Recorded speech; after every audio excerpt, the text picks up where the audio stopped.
You're on the Six Screens Telenetwork, earning the reputation of giving all the right ingredients, uninhibited, in exposing the hard, cold facts about the Watchtower Society. And Disney. Well, it's so good to see all the people coming in tonight here on a Saturday night. My name is Rick Farron. I'm up here at the Six Screens Telenetwork Control Panel, and we have a number of programs that will be coming on live tonight. Now, here is your chance to call up. You can call in live. You can do it on your telephone, and the number's right there in front of you on YouTube and Facebook, and all you have to do is dial that number and come in, and you can talk to Fran and Joe tonight. You can talk to myself when I do the news, or when we have Eric coming on later on. So, anyways, we're glad you're with us. Thank you for coming in, and I know you're not going to be disappointed. So let's bring Fran and Joe on right now, and Fran and Joe are filling in for Barbara Anderson tonight. Barbara Anderson, as we all know, had some difficult times in the last month or so with the death of her husband, Joe. And Barbara's also had the flu and has been recovering from that. So she's not on with us tonight. We're so glad that Fran and Joe can fill in. And she should be back with us maybe in 2 weeks. So we're looking forward to that. So let me bring Fran and Joe on, add them to the stage. Hello, Fran and Joe. Hello, Rick, and everyone. Hello, everyone. Thank you for having us on. Well, boy, I tell you, we got a lot of people coming in. Do you guys call all your relatives or something? Oh, boy. They're all friends. They're all friends. Right. I'm looking at the computer screen here and I see a full amount of people coming on the telephone line. It's unreal. See, they listen on the telephone line too, and they can listen on YouTube and, of course, on Facebook. So what's going on in Fran and Joe's world? Well, we're still connecting people, connecting XJWs, collecting birthdays. Yep. Putting on and putting on meetups too. Yep. And sharing other meetups. Yep. Yeah, well, I'll tell you, guys seem to have the patent on that. You guys have done a great job. You've done a great job putting people together. So many people, they know you from your meetups and they know you from traveling around the country. So we're really looking forward to you coming on tonight. So what would you like me to do? You want to put that up now, the website that you mentioned? Yeah, please. Yeah, that's all right. XJW. All right. Friend. Just give us a second. We'll get that up. Okay. It's going to be share screen and it's going to be right here. Okay, so let's open that up, share it, and then we're going to click it down. And you want to go down to birthdays, do you? Yes, please. Okay, yep, starting with March 1st. Oh, you went too far. There's a lot of birthdays in March. Boy, there is a lot, yeah. So tell the people. Yep. Okay, go ahead, yep. Okay, so usually we celebrate everybody's birthday because in the Watchtower we couldn't celebrate our birthday. Yeah, we call this the Cupcake Club. For those that never had the cupcakes when they were younger. Yeah, so if we missed your birthday in March, please let us know. We can still put it on the website. So the website again is EXJW Friends, and anyone can go on it. It's free. So just starting the birthdays this month, March 1st was Joe Garino and Wendy Davis. March 2nd, Shauna Houle and Martin Haw and Fran Garino. You want to do some? No, go ahead. Okay, March 3rd, Stefan that comes on Six Screens. March 5th, Indira Mako Brown, Kathleen Johnson. March 7th, Penny Tarrant and Alora. March 10th, Johnny Perkins. Oh, I'm sorry. Thank you. March 8th, Trevor. Thank you for watching. March 10th, Johnny Perkins, Linda Lawton. March 11th, Leo Rosenthal. March 12th, XJW Joy and Patty Wall. That's Wild Wall's wife. March 13th, Natasha Garfield. March 14th, Monica Vasquez. March 15th, Artsy Kim and Joseph Gallion. March 16th, Lindsay Garfield and Lindsay Slatt. March 17th, Stephanie Lynn Carson, and she was on Rick's program a couple weeks ago. March 18th, Doris Melsheimer and Karina Harding. March 19th, Debbie Rivera, Melissa King, and Trisha B. Dell. March 20th, Kim Sue Wilcox and Howdy Paul.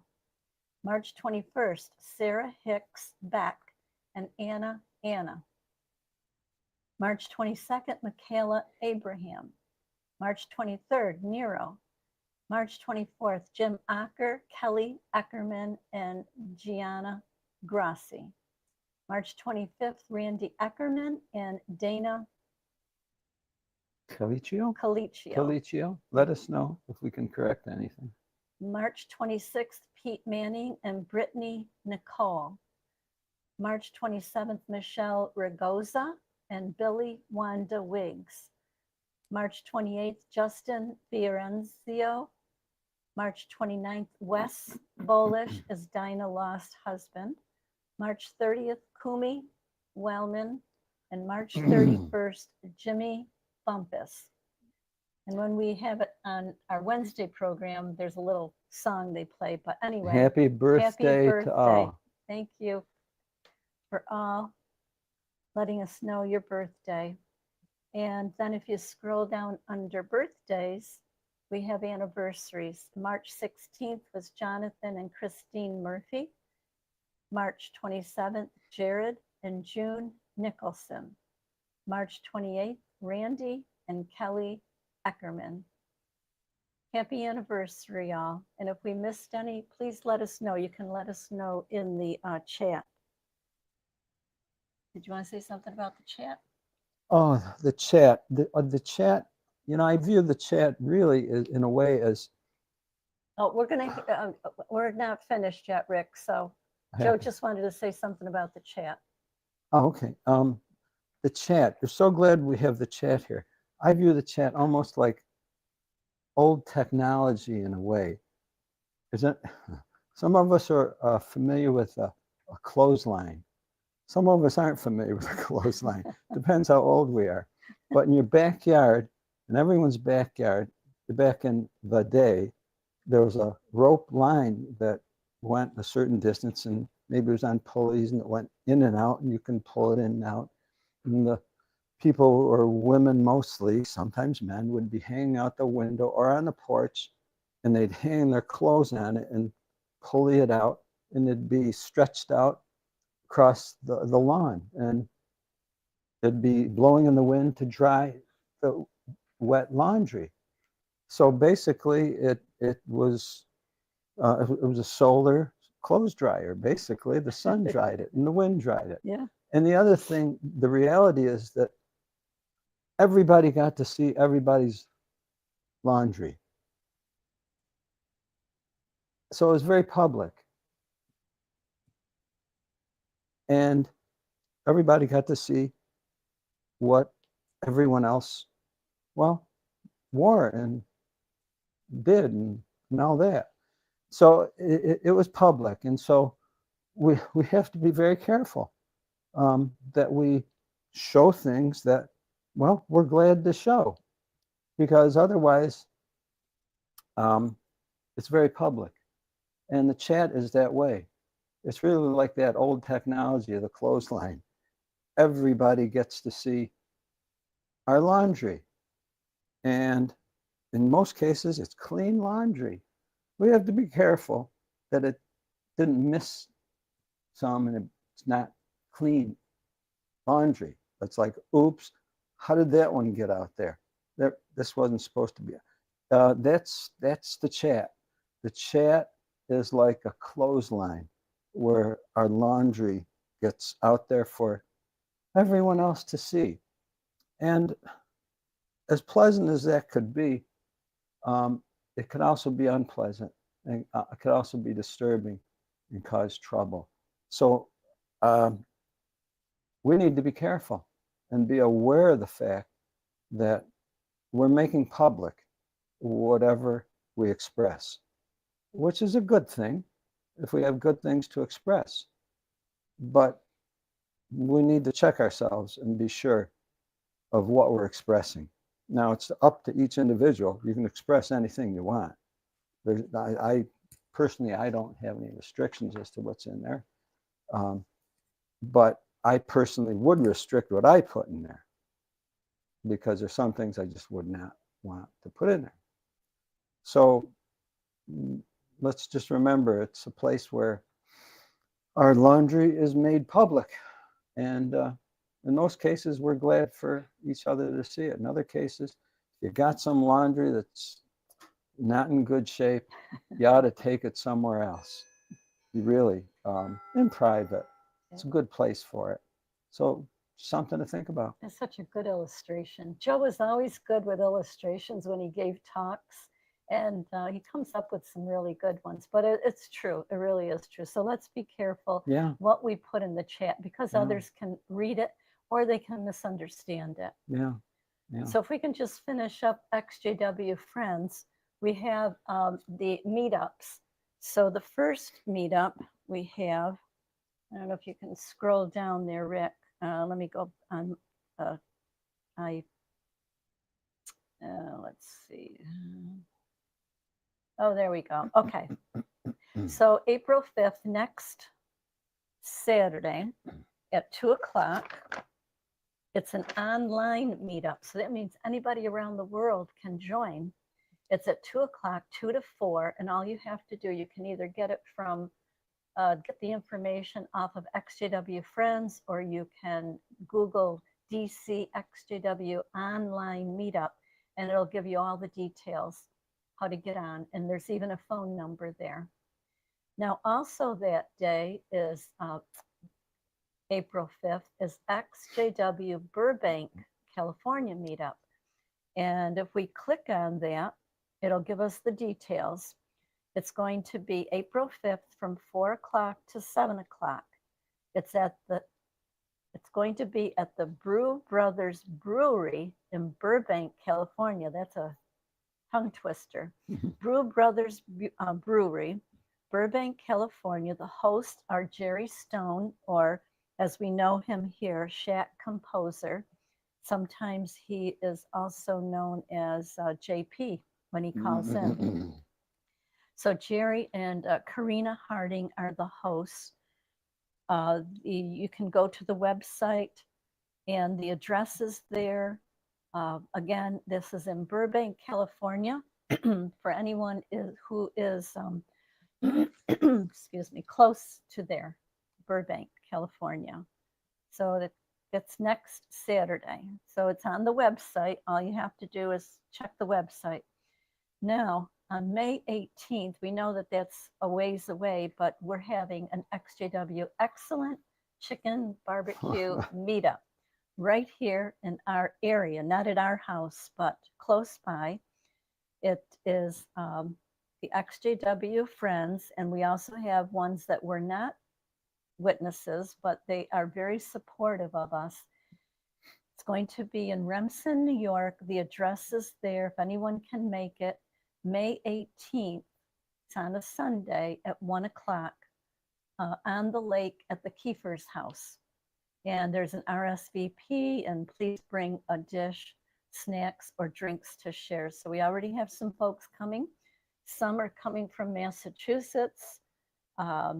Another family is coming from Pennsylvania. So we expect a nice meetup there. And then, of course, we can't forget August 1st through 2nd, and that is going to be the Still Alive in 2025 convention, or as we like to call it, Rick's Huge Excellent Meetup. Rick's Huge Excellent Meetup. It's going to be August 1st, 2nd, and 3rd. If you can come 1 day, 2 days, or all 3 days. And again, just tap on the Still Alive in 2025, and all the information is there. And I know Rick talks about it on the program too. We will be there, and we know a lot of friends are going to be there. So we hope to see a really good turnout. This is the first huge meetup, ever.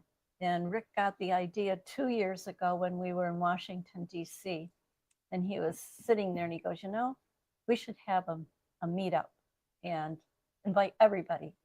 So that's what he did. And he's put a lot of effort out for this. So if anyone can make it, please do. This is the opportunity to meet friends.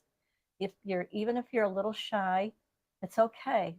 Everybody's, in the same boat. We all have something in common. We were all Jehovah's Witnesses and we left the Watchtower. So please check out XJW Friends, and that's the website that we use. And we also have our Wednesday night program on Fixing My Faith at 7:00 p.m. Eastern Standard Time. And we always have a different subject. But what's tonight's subject? Thank you, Rick, for putting that up. Yeah. Tonight's subject. Let's think. I wanted to make mention of one of the videos of the channels that we watch. It's Beth. Stuff. That's stuff. What's hers? And the shunning. Shunning. And yeah, shunning. And what is it? Beth. I don't remember her name, but we'll get it. It's about stopping the shunning. Yeah. Okay. Stop the shunning. Stop the shunning. Yeah. Yeah, and she put out some fabulous detailing of what it means to be one of Jehovah's Witnesses, in particular, what it means to be baptized as one of Jehovah's Witnesses, particularly as a child, a young person, what it means for them, the pressure, the loss, the consequences that they go through as a youth, especially. And it's very, very good. Everybody, I recommend everyone to go see that. And as I was listening to it, I couldn't help but feel that this has to be one of the biggest scams that anyone could ever get into. Not a money scam. Of course, people will lose money. They'll lose their future economic standing from the Watchtower, because in most cases, a young person is not encouraged to be educated and to get a better education for better work. They're not encouraged. They're encouraged to slave for the Watchtower. And they're also encouraged not to develop critical thinking, not to develop friendships outside. And this is all to their detriment. It doesn't benefit them at all. So basically, excuse me, can everyone hear us? Somebody said in the chat they were having a hard time. If I put the volume up, will that? No, won't help at all. It won't help. We've got our microphones on. Let us know. Just let us know in the chat if you can hear us. So basically, it's an absolute scam. Now, you know, and I know what it would be like if someone unlawfully, legally entered into our checking account, savings account, bank account, anything like that, and they somehow scammed us out of the money because, you know, they offered something wonderful. And it's like, wow, that's a good deal. You know, I'd like that. I'm gonna accept that. Or maybe it's out of fear. Maybe someone mentioned that, you know, your relative, your son, your daughter, your mother, whatever, is stuck in this area, and they wanted me to get in touch with you to send them money so that they can get out of this jam. Oh my goodness. Oh, where do I start? What do I do? How do I do it? And you send them money only to realize you're scammed. You're absolutely scammed. And how do you feel after that? I know how I feel after that. It was abused, violated, tricked, stolen from, and how pathological of that person to do that. Well, at any rate, Watchtower is a scam. It's an absolute scam because they offer something. They offer truth, everlasting life, seeing dead loved ones again, unending something or other somehow. You know, they offer, and it doesn't come through. What they come through with is making people slaves, exploiting them, getting them to work on their projects, give them real estate that they can sell, and then they use that money. And a lot of what they use the money for is illegal. It's like covering up pedophiles, making sure that the pedophiles that are in the organization don't bring a bad name to the organization. So they're going to protect them. And so the pedophiles smile and say, yeah, we love this. This is our this is our paradise. This is our paradise. Yeah, it is. And guess what? We got scammed. Scammed. This is what we were doing. We were part of that organization that supported that, as Joseph Rutherford, the second president, said, religion is a snare and a racket. Mm-hmm. Those two things, two separate things, a snare and a racket. Well, a snare is a trap. You don't recognize the trap. Snares aren't traps that you can see. Oh, stay away from that trap over there. I see it. No. See, a snare is something you don't recognize as a trap. You recognize as something you want. Oh, over there. Get that. Grab that. Go there. Boom. All of a sudden, you're caught. Like, what happened? That's a snare. It's a disguised trap, which you, I, whatever, which the prey willingly enter into. Willingly. Why? Because there's something there that's attractive. I want that. And they know that. That's a good hunter. A good hunter knows how to do that. Good hunter. Because he wants that prey. And he doesn't want a pet. In most cases, he doesn't want a pet. He wants food. Mm. Yeah, he wants what they have, their life. That's a snare. Well, and a racket? How about a racket? Oh, a racket, and here's what goes along with the snare. See, they like the snare is that they'll pull the people in, and then they'll use them for illegal purposes. Well, wait a minute. I'm not going to come and do anything. I don't want to do anything illegal. No, what they're going to get me to do is to support them in what they're doing that's illegal. And my efforts are going to help them get money.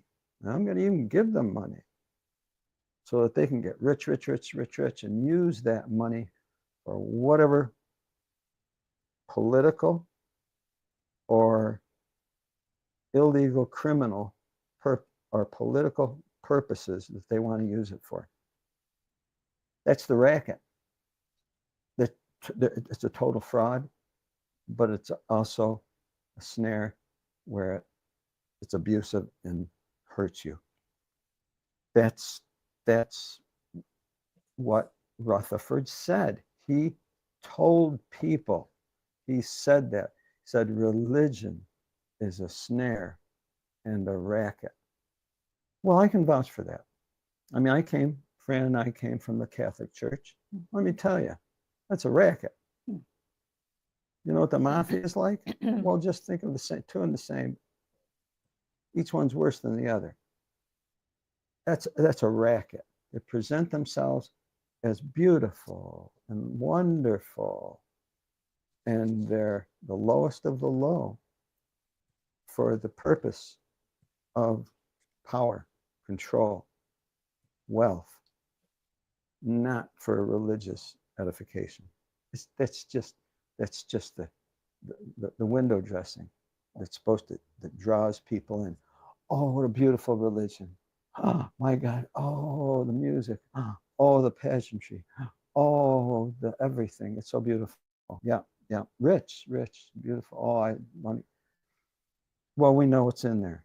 They dress boys up as girls, and the priests use them as their little boys for sexual purposes. That's just the reality. And so now they're paying dearly for that. Ask any Catholic, they'll tell you how much money Millions. they're putting out now. Keep paying, keep contributing. Got to pay off these lawsuits. Keep paying. Okay, yeah. So that's the snare. That's the racket for the Catholic Church. I don't have to explain too much about the racket for Jehovah's Witnesses and Watchtower.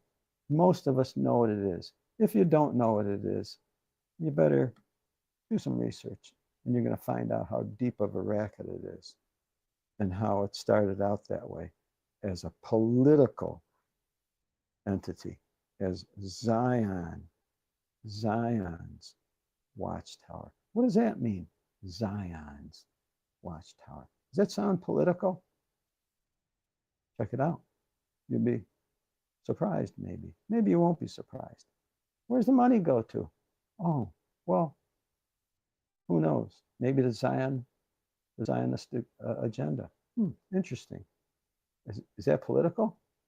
Check it out. See what you think. Oh, and by the way, witnesses, don't you dare be political. Don't you be political. No, no, no, no, no. You be neutral. Yeah. Yeah. Yeah, you can't vote. No, no, no, no. Don't even talk about it. Can't hold Just keep office. giving money and keep contributing so we can be political and do what we want to do. It's a racket all the way, and a scam and a snare. Okay. Okay. Well, so now we know. Now we know. Well, here's just my observation and a little bit of my rant. And what I'm going to do is offer anyone else to give their rant if they'd like, with some, boundaries. So we come out of the Catholic Church. We left. We come out of the Watchtower. We left. Why? Because one is a snare and a racket. The other is a snare and a racket. Both are scams. You get injured. I was not sexually injured or abused from the Catholic Church. Others were. Others were. I wasn't. I was not also abused from the Jehovah's Witnesses, but we basically lost our family at this point. Why? Because, well, they do this thing called shunning. It's this psychopathic practice of splitting families up out of threatening to steal from you if you dare turn on the organization or if you dare leave. That's the way they roll. That's their snare and their racket and their scam and their abusive practices. Okay, well, those are two religions, right? Well, there's more religions, aren't there? Oh, well, hey, well, there must be dozens more religions we can try out, don't you think? You can, sure. You want to? Well, sure. I mean, you got to be hopeful, right? You got to be hopeful. Sure, if you want to. Because, I mean, it's a person's, it's their personal decision. I totally agree. Yeah. I totally agree. See, because we understand, we've been raised to understand that religion is your way to do what? What would you say? Religion is when to worship God. Worship God. Getting closer to God, relationship with the Most High, and others would see, and to get my reward. I want that reward. Oh boy, I want that reward. I want that reward. Oh, and I also want to avoid. Boy, I want to avoid that punishment too. Whew. I I want to get close to God. I want to avoid that nasty, nasty, nasty place. Plus, I want to go to that wonderful place. Yeah. Oh, yeah, yeah, yeah. That's right. Also, we want to be reunited. I want to see Deadlock. We got so many wants and desires, and boy, I'm looking forward to religion just fulfilling them all. How about you? I mean, that's the way I was brought up. That's the way I was that's the brought way up. I was brought up yeah, that way. same here. Yeah. And we approached the Watchtower that same way. But personally, we've come to see that I think it's a scam. In fact, I'm fairly certain it's a scam. In fact, Joseph Rutherford even told us before we even got involved in it. Well, he didn't tell us because we didn't know. We found out. We found out he said it earlier. If we'd been there, we would have heard him. But we read in the publication that he said it pridefully, arrogantly. Religion is a snare and a racket. Oh, wait a minute. Let me correct that. False religion. Yeah, false religion. Because see, we're the true religion. We're the true religion. All the others around, they're the snare and the racket. Not us. Not us. No, not us. You can believe that, right? That's truth. Well, frankly, that's the only truth I ever heard from that organization. That religion is a snare and a racket. And the Catholic Church proved it to me. And Watchtower has proven it and are continuing to prove it. That's all Watchtower is going to do is continually prove that it's a snare and a racket. And they're going to go forward proving that. More and more people are going to see it. And so that's my view and my take on not only the Watchtower, but Catholic Church, but religion in general. And if anyone has any other view on it, I let us know. I'm open. Yeah, please call in. We'd love to hear I'm your interested thoughts. to any outside interest, opinion, or whatever. Help me where I'm wrong. Yeah. Maybe someone say, Joe, you don't know the truth. Hey, Joe and Fran? You don't know the true gospel or whatever. Probably don't. So yeah, we'd love to hear your feelings, if you want to rant or you want to just let us know your let feelings. Us know. And really, I invite anyone, if they have a rant, please come on, share. But here's some self-restrictions. Don't take too long. This isn't to steal the whole rest of the show. Just come on, share and share alike. And then invite someone else to come on and share their rant. So with a view to that. So we can all share. So that we can all share. Because someone tells me we've all got some rant. So oops. Sorry. So thank you for listening. And if anyone would like to, give some feedback or share how you feel about it, we truly would appreciate it. Or anything that's on your mind. Or anything. It doesn't have to be about religion. No, it could be anything. Anything. Let's see who's in the chat. Well, we got a lot in the chat. So please. Joe and Fran?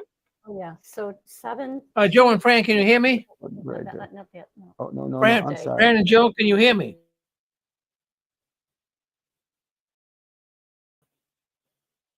Fran and Joe, can you hear me? Yeah.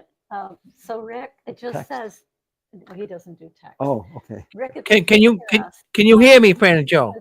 The phone number and then hit *6 to unmute. Unmute yourself. Hold on. For some reason they can't hear. I'm not sure. Fran and Joe, can you hear me? So it's 727-731-6701. Hit *6 to unmute yourself. And if you've never called in before, now's your opportunity. Yeah, we want to hear from you. Well, we need to hear from you. You need. Hey, Fran and Joe, can you hear me? Your feelings with. I other guess they people. can't hear They us need for to some listen. reason. I They don't know need if they to get their, So in the chat, we have Dallas and Carrie K and Andrea Roberts, Yvonne, JL, and Dallas, John Marciano, Ruby. Hi, Ruby. JL, Yvonne, I think I said that. Anne Marie DeSoto. Hi, Anne Marie. Johnny, Chrysotomo. Sorry, I don't know how to say the last name, but he's Johnny the Greek from London. Okay, that's easier to say.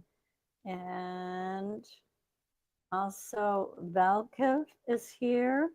Shaq, composer. Hi, Shaq. Hello. Let's see, we saw some others. well, let's see if we can't get Fran and Joe. I'm not sure why they can't hear us. Everybody's wishing Barbara to get well. I'm not Thanks, sure there Barbara. whether Susan they. Gullen.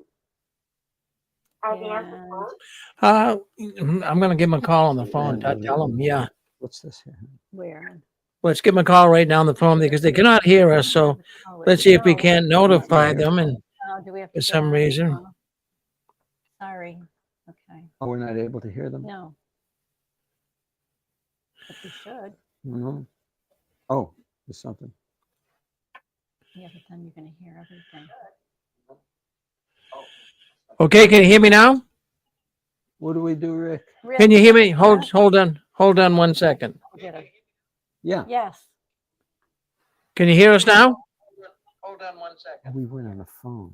You have to be on the phone. No, this should come through. Can you hear us now? Hey, Yes. Yes. Joe, you have to be. Maybe we got to go off and come back on. Hold on 1 second.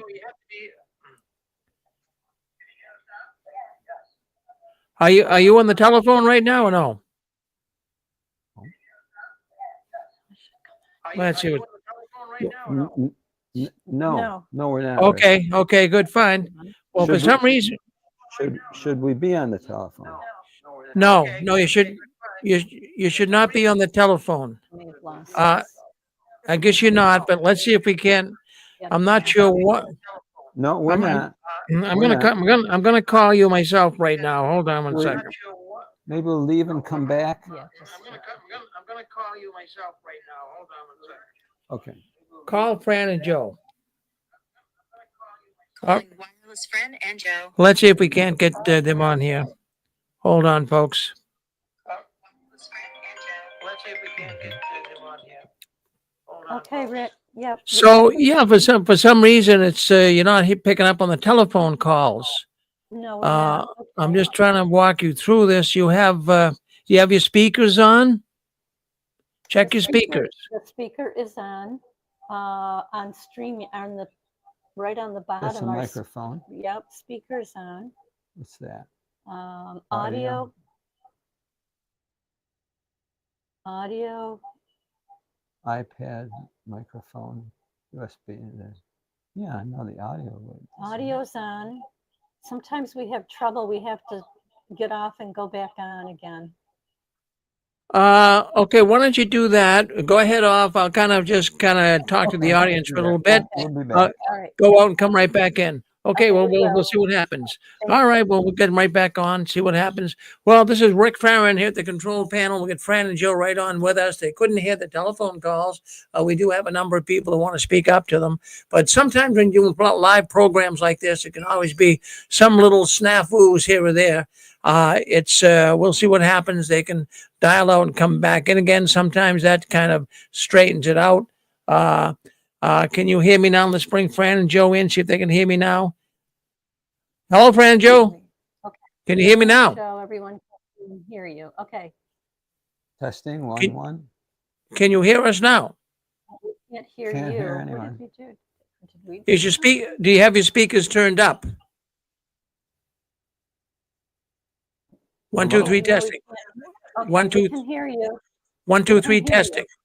Yes, Okay. you hear- All right, your speakers were turned down. That's what happened. Okay, I'm sorry. so that's okay. So we get that straightened out. So I'm gonna get off the phone. I mean, you guys have to get off the phone too. I believe you're not on it, but that's okay. No. Stay No, just like it no. is. So you can hear me all right now. All right. Yes.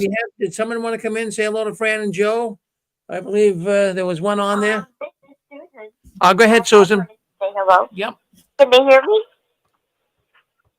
Can Fran and Joe hear Yes, we me? can hear you. Yes. Yes. Hello, Susan. Oh, great. Hi, this is Susan. I really enjoyed what you were talking about. And one thing that the Watchtower did to me, there's sometimes when you leave, there's certain little things that are in the back of your mind that you still believe, but it's not correct to believe. They teach you Yeah. wrong things. And one thing they taught is that there's one true religion and all the others are wrong. And that's true. not Yeah. true. I know. You I have know. to read the Bible, and then you will know what to believe. Yeah. And Yeah. no one else can tell you what to believe. And so there's not one true religion. So if you keep going from church to church to church, thinking that you're going to find it, the right religion, you're not going to find it. You have to do your homework, and it's work. Yeah, it is work. So But you have so to a do question. Yeah. So a question with regards to that, Susan. So would you say, well, then does that mean I should explore all the different religions, or don't even bother? What would you say? I mean, either for that. I would say that's up to you. Yeah. You know, Yeah. if there's a place where you feel comfortable, Mm-hmm. where you know people and they're believing kind of what you're believing, I Yeah. would say go for it. I Yeah. would. Yeah. But if you go to let's say you go to a church and man, they don't seem to follow what Romans chapter 1 says about a moral compass, then maybe not. So, it's up to you. Yeah. No, I agree. I agree. See, because people have that need not only to, well, privately know God, but that, they feel good around others who feel the same. They like to collect around each other. Yes. But that's a good thing. But unfortunately, it seems like the religions have taken advantage of that by Yes. Some exploiting do. people. Some really do. Yeah. Yeah. Some more than others. Okay. So is it let the buyer beware? So what? When a person buys a car, they research, right? I mean, you just don't go in and one day just walk into a lot and buy a car. I mean, you have to do some research. So why not do some research if you're going to have a faith in God? I mean, more people do more research on a car than they do in a religion that they're going to believe in. So that's just my 2 cents worth. Yep. And I appreciate that, Susan, because we know what to look for. Yeah. See, we've been in the Watchtower. Some of us were in other religions, so we kind of know what to look for and what to stay away from. boy, if we've been exposed, especially those of us who've had more than one religion. See, we were not born in, yet he came from another religion that had troubles into this one that also has troubles. So, whereas others are born in and they've got their experience. Thank you, Susan. Yeah. Would you like to invite someone else? It sounded like there was a man, a gentleman. How you doing, Fran? Hello. Hi, this is Larry in Camarillo, California. So, are you guys going to the Rip Farron's convention? Plan on it. Yes. Okay, great. So I'm hoping there's still more tickets. Maybe I'll get a ticket and meet everybody there. Yeah, I'm sure there's more tickets. I know someone just got one the other day, and Rick will probably talk about it on his program. Yeah. No, that's really epic that's being done. I'm sorry, I missed who you said you were. Who is this? Larry John Wayne. Oh, Larry. Hi, Larry. Yes, we'd love to meet you. Yeah, Larry. That'd be great. It's so, the most tremendous thing, worst thing in my life was being part of Watchtower. the best thing is uniting with people that leave Watchtower. And I truly mean that. And interestingly, if there's people right now, there's who are presently witnesses, well, I look forward to meeting you too. That's right. Because see, all of us were you. We were witnesses. And so we all share that. We all share that same those same desires, you know? And I just want to say that it's a beautiful group of people that we're part of. Yeah, Joe. In fact, there's Rick. I just want to come on and say, Larry, yes, Larry, we do have tickets left. I'll just give a little idea of what's going on up till now so the audience has an understanding. And Fran was right. What got me thinking that like a meetup, a convention, a conference, whatever it would be, we would get a bunch of people come together, ex-Jehovah's Witnesses. Because I found when I went down in September of 2020, it would have been 2023, there was a meetup in Washington, D.C., and there was 200, I believe, 56 people, I believe, were there. Now, not everyone wanted to, have their face shown and hold up a sign and protest, but afterwards, I couldn't believe it. When the all the filming stopped and the protest, so to speak, was over, all the people started gathering and hugging one another and taking selfies, and they were having such a great time. And I've been protesting for years. I've been protesting for close to 20 years now, and I find that not everybody likes protesting. It's not for everybody, and I never beat people up if they don't like it, because it's a little, you get a little bit antsy out there. It's a little, you don't know what to do. So yeah, so not everybody's into that. But anyways, it really surprised me that when the protest was over, all these people started sharing emails and talking to one another.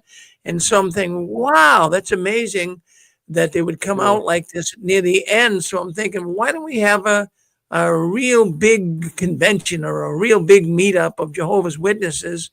And so I came back and I just started talking about it on the program, and almost daily for about a whole month, people were writing me, Rick, I'd love to do that. I'd love to do that.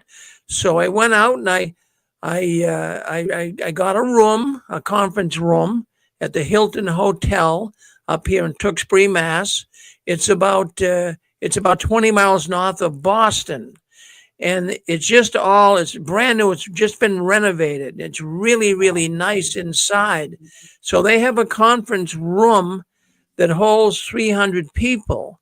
So I told them that we could get up to 500. They thought that might be a little too many, but I said, well, you have a room right next to it. So could we use the adjacent room, and, people could still kind of hear it. We could have speakers and a TV set up there so they could at least be with us. So they said they would accommodate that for us. So right now we have about 300 people that have somewhat committed themselves to come. And they're coming from New Zealand, from Australia, from England. They're coming from pretty much all over the world. Even I believe one's coming from Africa. So it's just amazing that they want to meet. And what I find is, it's such a good feeling to be in a real brotherhood. And you folks, Fran and Joe, you're putting together people to come and be with one another and what have you. But there's such a feeling of exhilaration, such a real bonding that takes place because we can all share the same stories. If we went out and just talked to the average person on the street about how we've been touched by the tentacles, they would say, well, just get over it, knock it off. But, when you've been, this organization has really caused a lot of damage. Now, there are many people that come out, they're not really that hurt by it. But I have to tell you, in my 20 years of doing this, there's a lot of hurting people. I mean, really hurting. More than I ever really recognized. I got out and, I'm able to live a normal life and do okay. But there are people that have come out of this organization that they have a hard time with life. It's very, very, geez, they're suicidal. They're so depressed because their family doesn't speak with them. So there's numerous reasons. And boy, if you can be with people of like mind, and then that is really so important for people because we can all come together and share the same stories. And you guys will be giving a talk and talk about what you folks have been doing. We've got other people that'll come there live. I got a number of speakers already.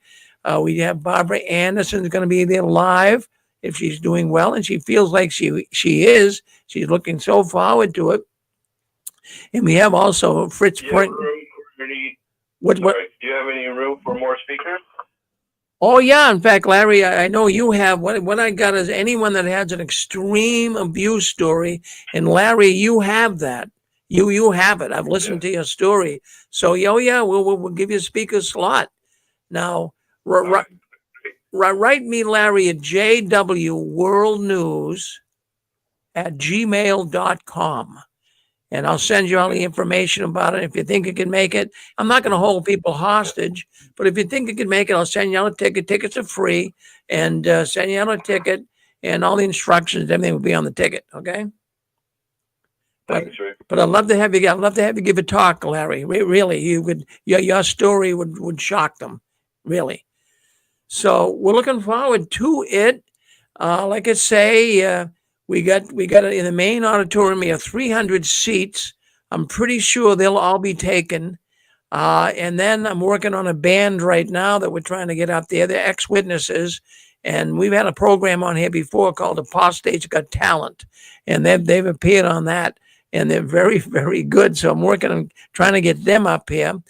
We also have a woman. She's a professor. She's an ex-Jehovah's Witness, and she's a professor of artificial intelligence at the University of Kentucky. In fact, she's the lead professor on AI, and she has a talk on how the Watchtower is engaging AI in their activities, their writings, and how they're going to use it in the future. So we have her, and we also have an elder, and people have been writing me, and we're going to give everybody an opportunity. For example, on Friday morning, we're going to have a meet and greet session. So when it opens up Friday morning, everyone's going to have an opportunity to give 5 or 10 minutes, little speech. Can't go much over that because we're going to have so many people.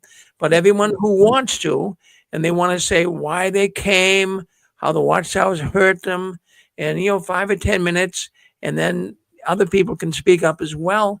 And then if someone really has a real extreme story of abuse, maybe they were stalked, maybe they were suicidal, whatever it would be, something that's really extreme, we're going to give them the time to have a half hour to 45-minute talk.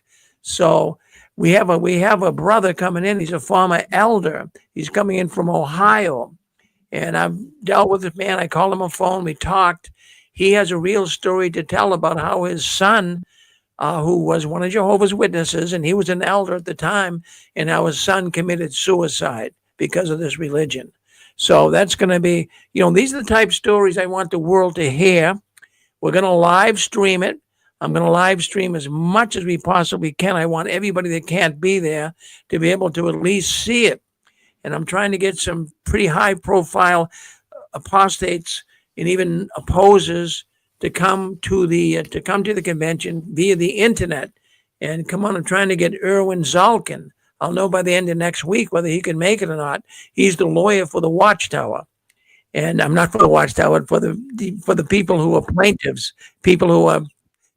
against the Watchtower, child abuse, and he has a lot to say. So if I can't get him here in person, we're going to get him at least hopefully on the internet. And I'm trying to get a number of authors as well.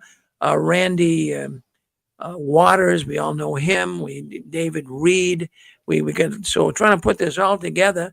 And what I want is I want this to be able to go out. There's going to be a lot of people listening in, and people are going to find out exactly what's going on behind the curtains. So that's a little, and then the other thing too, I wanted to mention. Now, Fran and Joe, I know you're staying, and I wanted to mention. I'll do it right here. So you're staying in a hotel near there, right? Yeah. Now, do you know the name of that place?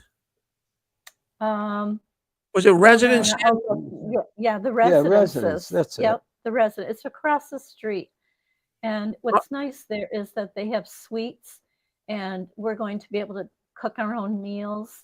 And it sounds really nice, and the price was very reasonable. Well, I have to tell you, I don't think they're in business anymore. Whoa. Really? I hope you didn't give them a deposit or anything. No, we did not. But now we're going to have to find another room Well, somewhere. I went there the other day because you mentioned, now just to give the folks an idea, there's a number of hotels in the area. And Okay. that Residence Inn was really nice. I talked to those people, about Yeah. 6 months ago, and they said, "Yeah, we'll work with you, Rick. We'll give you a good price and everything." So I stopped in there the other day to solidify it and make sure everything was what they said it would be. So I went up there. They had a big sign on the door. They're closed. That they're making they're making it into apartments. Oh. So I says, Wow. "What happened to the hotel?" And oh no, we they shut down. We're not going to make it we're going to make apartments here. So I got Okay. thinking of you, but what got me Thank you. concerned? Yeah. What Thank got you. me Check it out. what got me concerned is in Tewksbury, there's actually 3 Residence Inn. Now they're Wow. not the same. They're not even the same companies, but they all go by that name, which is weird. I mean, really. Yeah.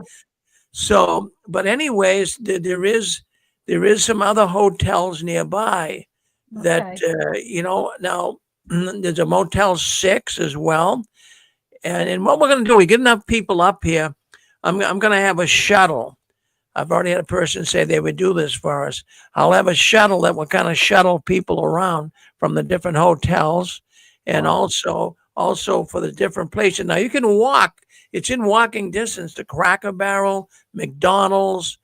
There's a number of this Longhorn Steakhouse. There's a Circle K convenience store, Dunkin' Donuts, Wendy's. It's all basically within walking distance. But we hope to have a shuttle because some of the people come will be a little older. So we'll have a shuttle that around noontime that can take people where they want to go. Because if you do eat at the Hilton, the prices are expensive. I have to tell you, the prices are expensive. I'm trying to work a deal. I went over the other day. The girl wasn't there that I wanted to see. But originally they told me they were going to give us breakfast. And it's not like a convention breakfast of the Jehovah's Witnesses. It's not a Danish muffin. It's a sit down breakfast, and it's $17 if you walked in off the street. So they said then they were going to give us that. So we'll see what happens. But anyways, just to let the people know, the Hilton Hotel, if you booked it without the code Farron, use my last name. But if you booked it without that, it's $250 a night. $250 a night, that's expensive. But they take $75 off. So it works out to be about $175. It's still a lot of money. But even like there's a Motel 6, but I believe they're about $150. So, I just want to let people know that there are hotels in the area. So if you're thinking of coming to the convention, you can check them, and find out if you can get one, if you book ahead of time, but don't give anybody any money. Well, most hotels don't need any money, Right. so don't give money away. And I'm glad that's because I'm afraid if you guys gave money to that place, it went out of business. Yeah. Yeah, we got to check. Jeez, that would be I don't know terrible. if they ask for a credit card. I don't think so. But anyway, we'll check. But thank you for Thank you, letting us Rick. Well, know. that place was owned by Marriott, so I mean, if you did give them, so they'd give you they did give you money back. So don't worry about that. But I'm going to tell the people even when you make a reservation at the Hilton, you don't have to give them any money. And they blocked 100 rooms for us. They blocked 100 rooms. So, but you don't have to give them any money to make the reservation. But if you're thinking of coming, at least make the reservation. And then a week before, you can say, no, I'm not coming, and you can cancel it. So So, anyways, that's the way most hotels do it. So I'm trying to work with them, and it's a really, really nice place. People will like it, and I believe that people will find it's pretty easy to get to. Like I say, we're 20 miles north of Boston, and if you don't, you don't even need to rent a car. It would just be a waste of money. I mean, you can get on a train and come right to Lowell, which is the city next door, and then take a bus out or an Uber. Or you could take an Uber from the airport. I'm trying to work a deal out with Uber. It'll be about it'll be $14 to $20 for a trip from the airport to the hotel. So that's an idea too. But if we have enough people coming, if we get the amount of people coming, I already had a man commit that he would go, we'd have a shuttle back and forth to Logan Airport in Boston and bring him out to the hotel. So you might have to wait around maybe a couple hours because, I mean, we can't do it every 10 minutes, but probably every couple hours we'll make a trip out, pick people up and so forth. The same thing with going back. I'm trying to work a deal out. We get people back to the airport, So if anyone has any questions on it at all, by all means, write in the chat or you can dial in if you like. But we got Fran and Joe on with us, and of course they are the king and queen of meetups. How'd that happen? They do a good job. Would you like to say hello to Fran and Joe? They're on here with us. Well, you're doing a great job too, Rick, with Yes. that, and we appreciate it.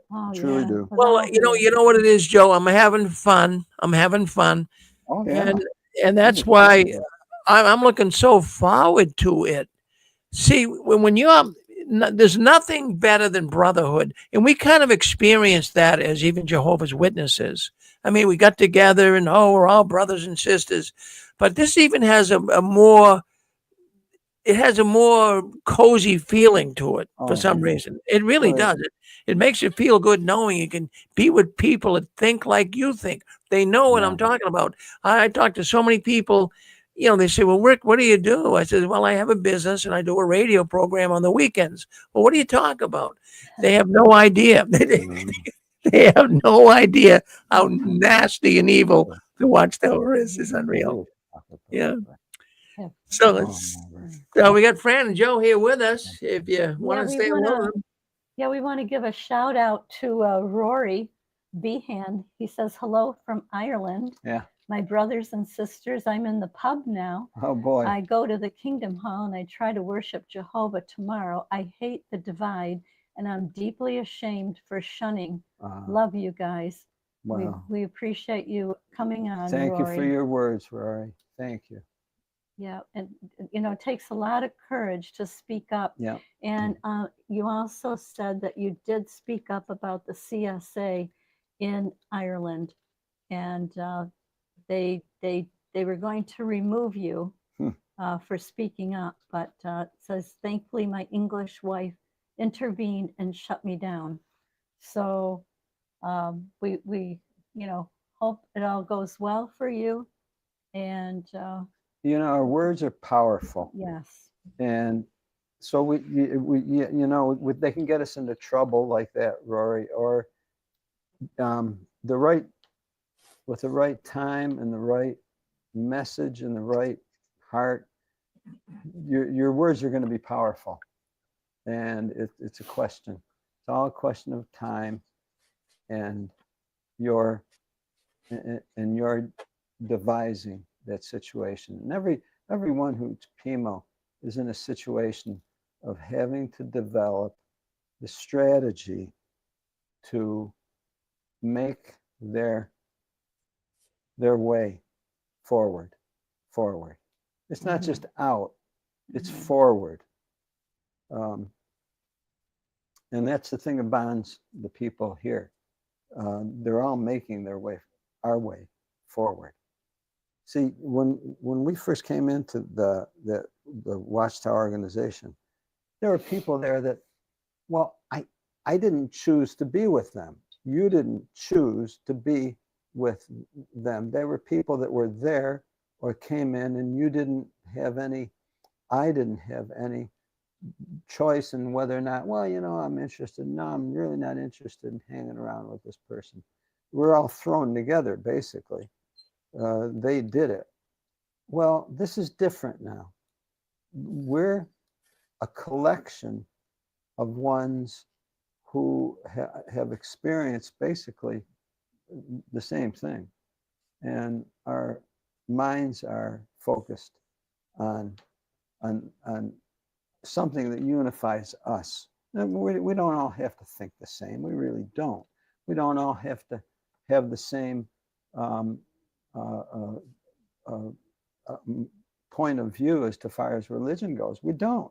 Everybody's on a different journey, you know, and that's just fine. That's just fine. But we all stand to learn a whole lot from each other, and to basically to support each other, even if there's differences. Mm-hmm. Yeah. None of this was possible in that other organization. Hey, Joe, I wanted to bring up the fact that people can see on the screen right now on YouTube and Facebook. If you like to come on video, or you like to just come on audio, you don't have to show your face if you don't want to. But there's a link right there. If you hit that link, just kind of hit that link, and that'll bring you on. And we'll bring you on, so at least we can hear you, or we can see you. Or if you want to dial in right now and talk to Fran and Joe, and you can talk about anything that's been going on in the world of the Watchtower, you can call in right now. The number's scrolling across the bottom of the screen. So go ahead and dial that up, or you can come on video or on audio. So we'll see what happens there, Joe and Fran, and the line should be open. Yep. Okay. Yeah. Anything that any interest that or any subject that you're interested in, we all stand to benefit from anything that anyone mentions. Because there's so many different friends out there. What you have to say will benefit others. Go ahead, sister. Do you want to say hello to Joe and Fran? Hello, Joe and Fran. Can you hear me? We can Yes, hear we you. can. Hello. Hello. Hello. Oh, hello. Hi, Joe. This is Jeannie from Westerly. Can you hear me?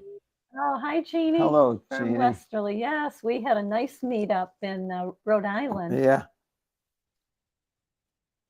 Yeah, I got you on my laptop, but I turned it down. I'm on my cell phone right now. I dialed in, and I called Rick one time a couple of years ago, but I just want Rick to know that I'm here every Saturday night. I love the show. Joe and Fran, I'm just so happy to see you guys on there tonight, and you guys are like home to me. I'm just going to tell you a little bit of my story for the viewers. You know, I did raise my kids, my three daughters in the Jehovah's Witness organization.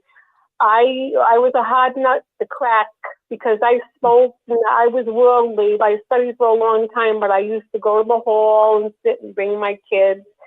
And now one of my daughters is still in. I tried to tell her it was a cult, but she wouldn't hear me. She just didn't want to hear it. And then one of my daughters, my oldest daughter's disfellowship, but she's going back. And she called me an apostate the other day. Yeah. She said, "You're an apostate." And I told her, I said, "Well, you're in a cult." But anyways, what I want to say is, I finally did get baptized. Two of my daughters got baptized, and I finally got baptized after raising them in there, but I was very worldly. And I didn't feel any love in the organization, and I faded. I left, and then I went on to Randy Waters. It was in 2000. I got a computer, and I watched, I was really shaken and afraid, but I went onto the website, Randy Waters, and I started learning the truth about the organization. And I just kept going on YouTube and watching videos, and I'm fully awake now. But what I want to say is, I've walked on eggshells for years because I didn't want my daughter to shun me. Yeah. My middle daughter, who's fully in, I have grandkids there with this daughter.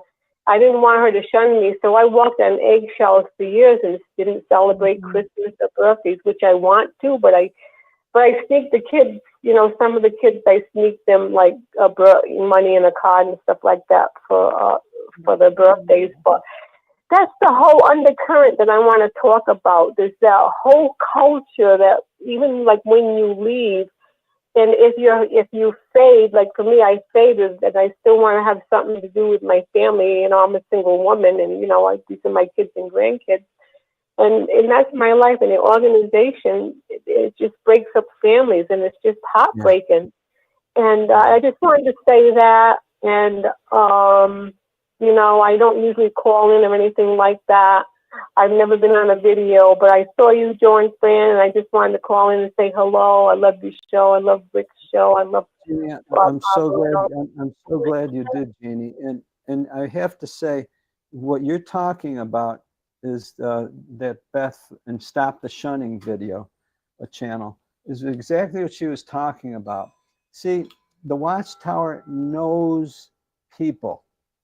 They know how to psychologically change people's minds, even when they're not realizing that they're changing their minds. For example, shunning supposedly is just toward disfellowship. Well, it's to the extent where even if a person is studying and then all of a sudden they stop studying, the people, the members individually can say, don't talk to that person anymore. Well, I'm not talking to that person anymore. And see, the society didn't even have to tell them that. They knew that would be the tendency for people to split company with each other. They knew that. And this just shows the type of mentality that they have. They really don't like people. They like to use people. They view people as a commodity, and they have no compassion for humans. They just don't. They just don't. Yeah. And yes, you're so right, Joe. And there's a whole undercurrent of of the shunning, the culture. There's that whole it's just ingrained in them. There's the whole culture that, and if I try to talk to people who want JWs, they don't understand what I'm talking about. No. They don't get it. Unless because I was in that cult. Now I understand how cults work. Oh, yeah. My eyes are open. See, we need to understand ourselves with regard to that. For example, we know what it would be like, if you're in an environment where you could, I don't know, something would be contagious. And I'm not sure what's contagious or what not, but or you can get an infection somehow if under the right conditions. What takes place in that organization is actually infectious. In other words, people can infect each other with their unloving behavior.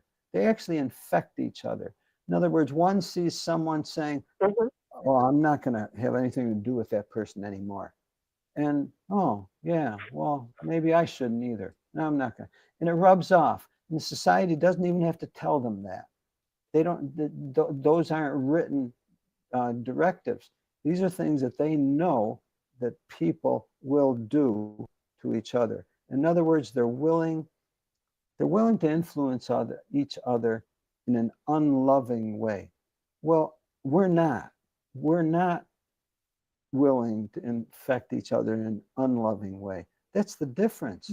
And see what it's doing, it's separating people. Those that would choose to be loving, those that would choose to be unloving. And I think that's the hardest thing to accept sometimes, especially with family members. I mean, we've got our 4 children. Well, you know something, Joe? I'm going to interrupt for a minute because it's like a software virus to the brain. You got it. It's like we get this, once we're infected with this, it's like a virus to the brain. It's like a software virus. And, now my kids have it, and it's in the family now. And it's like, you just can't get rid of it. Jeannie, we constantly consider this with the family because, you know, you look at each of the individuals. I have 4 children, and they're not all the same. You know, there's no reason why they should be all the same. They're not the same. But each one of them is going to react differently to that influence. And I expect them to be who they are, hopefully, and not just what the society makes them who they should be. And that remains to be seen. You know, some are going to be more loving than others. You know, I don't know which one. I'm not going to predict, but that's a reality, even in families outside of the organization. Yeah, and I've heard you and Joe. I've heard you and Fran say many times they have to start questioning themselves. We can't go there and we can't tell them. I think, you know, I want to tell them everything I know, and I've tried, and they don't listen. So if they have to start questioning. I've heard you and Fran say that. Yeah, these are lessons. These are life lessons that each individual has to learn. That they are. They really are. Yeah, it's painful, isn't it? The painful lesson. I learned a very painful lesson, you know, getting baptized into that cult. But anyways, I just wanted to call in and say hello. I love everybody there. And I want to invite somebody else in. So I've talked enough. And thank you you're so beautiful. having me on your show. Thank you. Stick around and come back again. Yeah, we hope you can make it to Tewksbury because you're not too far away. We'd love Listen, I don't travel. I got my tickets. I don't travel, but I'm going to get there one way or the other, either a train, a plane, or automobile. I'm going to be there. Yeah. Oh, yeah. Yeah. We'll if we know anyone that you can. Yeah, if we know anyone that you can travel with, we'll let you know. Yeah. All right, and I want everybody to know I did my first meetup with you guys too in Massachusetts. Yes, that was awesome. Right. So awesome. That was in Massachusetts. Yep. Beautiful. Love you. I love you, Jeannie. Yep. Thanks for calling in. Bye. Love you guys. You Bye. too. Bye-bye. Bye. Anyone else on the phone or would like to come in on video? We know a lot of you are out there. Hi, y'all, Joe and Fran. How's y'all doing? Good. How are you doing? It's great to hear from you. I'm enjoying having y'all on. I think I know who you are, but I forget your name. Can you hear me? Remember me? Yeah, what's your name? I'm go by Dallas. Dallas. That's what I thought. I've heard you before.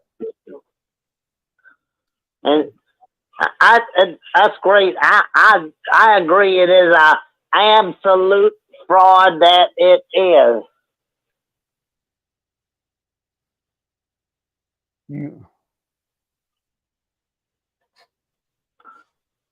Well, go ahead, Dallas. And I've been thinking about the right time and that I'm gonna type up my resignation. That's what I intend to do.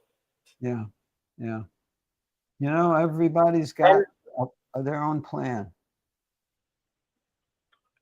And what I found out, there's been relatives, at least 2 relatives in the family studying. I had one aunt, she studied, I think you've been in a long time ago. Okay. Of course, my one aunt, what I learned from her story, I wasn't around that time, but she was studying, but she was a smoker. And her ex, he was a smoker too, and she was studying, but he didn't like the so-called truth. I don't blame him. And she went to a meet hall, and she said she went to the bathroom, and then he caused a disruption during the meeting. And I thought, well, good for him. I am proud of that. I wish I was there. Yeah. I wasn't there. It was 1970 something that I learned that happened. Yeah. But I wasn't old enough to And so he saw through it, and he knows it, and he is still against it as far as I know to this day. And he would be the one that I would want to turn. I think that could have been the one causing that disruption, that could have been the straw that broke the camel's back and could have helped some wake up. Yeah, no doubt, no doubt. Yeah, I think we're going to find that we're a lot. Go ahead. I was thinking about doing the same thing too, causing a disruption. And sometimes I'm think about it, but it takes a lot to fight this temptation to have a gun on me at the same time. Oh, we don't want to do any such thing. No, not that, Dallas. You know, Dallas, we want them to wake up and smell the coffee and the bacon and the breakfast. You know, we attract them to something that they want to come out to. And sometimes I get tested in so many areas. I wouldn't really do that. That's not who I am. I know.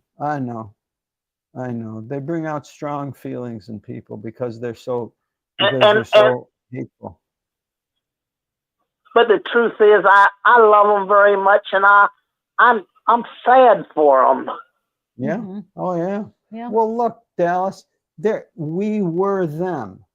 They're ones that are listening now that are witnesses. Well, they're going to become ex-witnesses. So we feel for them just like we feel for each other. They're out there right now. They're listening. And, you know, we're here for you. And even if... And we all know that we don't understand till we're on the outside looking in. That's right. So true, Dallas. Yeah. Anybody else who'd like to go, they can go right ahead.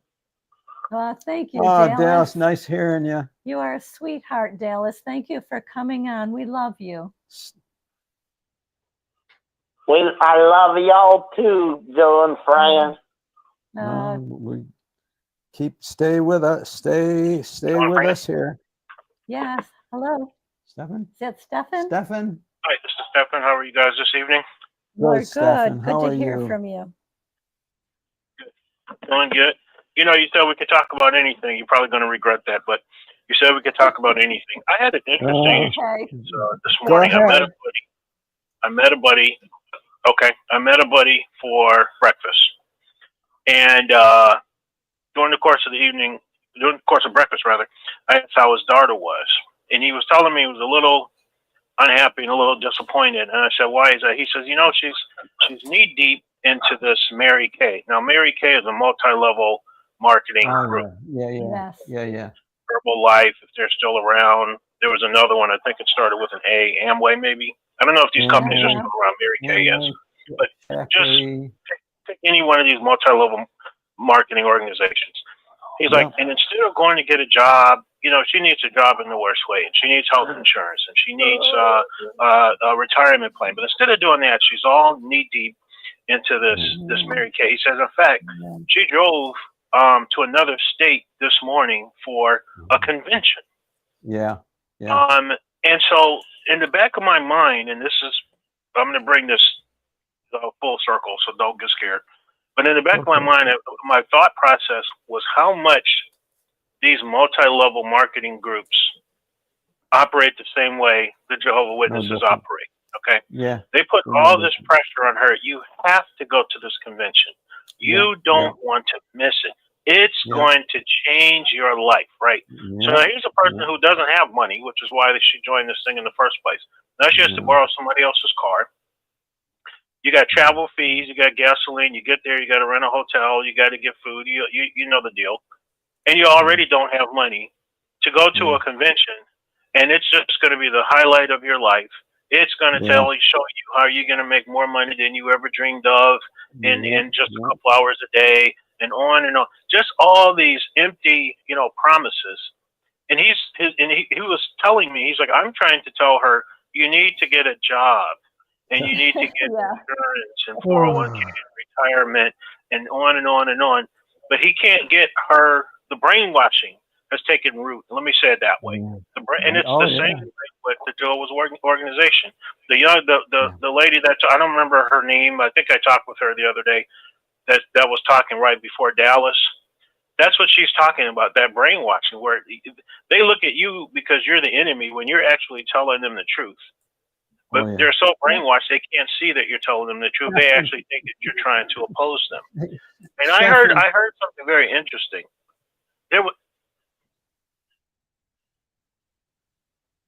Did you call me, Joe?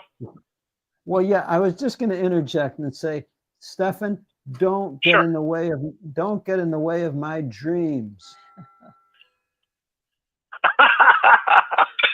See, that's what's operating there. She's got that dream, correct. And you don't get in the way of someone's dreams. Oh, I'm sorry. Go ahead. You better believe it. Yeah. Well, I won't get in your way. You can be the king of Mary Kay, Joe. I'm not going to get in your way, buddy. Man. But I just couldn't help but think. I just couldn't help but see all of the same, all of the same tactics and how they capture people's brain. They get you so excited about something that is really a fairy tale. It does not exist in reality. And who knows, when you're going to wake up from this. And I'll relate one other experience very briefly. And this was on YouTube. When I woke up from the Jehovah's Witness cult 5 years ago, I saw that there was actually a number of people who were leaving these multi-level marketing groups, and they were talking about that they were nothing more than cults, and that they were basically just slaving away and doing nothing that in the end of it really benefited them. But there was this one housewife, and she got into one of these multi-level marketing groups. And of course, the first thing you do is you turn all your friends and family away from you, right? Because every time they see you coming, they know you're going to try to get them to buy the latest whatever. And so they just start running from you. They don't answer the phone. If you ring the doorbell, they act like they're not home. So that's the first thing that happened on both sides of the family. And then, of course, things that she was normally doing around the house, all of that started to, kind of fall off. So the husband said, look, we got to sit down and have a conversation. You got to let this go. First of all, you're not making any money doing it. You're working yourself in the grave. You turned our family and our friends. They don't even want to see us coming. And the house is not where it needs to be. The kids are not. You got to let this go. So she wanted to let it go, but she still felt this overwhelming solidarity almost with this group, almost on par with her love for her children, love for her husband, love for her family. And so she called her coach. So think of an elder as the coach. And she said to the coach, look, my husband is pretty much insisting I got to let this go. So, you know what the coach told her? The coach said, if he is getting in the way of your dreams, just like you just said, Joe, maybe he's not the right husband for you. Right. She would rather, coach would rather that family have split up so she can continue to sell whatever the product was. And this is the same way with Watchtower. They don't give a damn about your family. They don't care what. You just keep being a free slave to us, giving us all your money and your time. And so as my friend was telling me, all this stuff just kind of flashed, and I was just thinking to myself, these groups are all the same. They're all cults. They all have the same playbook. It's just a matter of what lever they give to what, but they all operate the exact same way. And, the story remains to see how this is going to turn out, but she is knee deep in a cult and doesn't know it. Stefan, there's a whole technology. There are books written about how to go about what you're talking about. And in other words, it's a craft. It's actually a craft. And if you work it, it works. Send Gary some pizzas, dude, for me, please. 3719 Garden Green Trail, Katy, Texas, 77449. Don't send it. 10-4.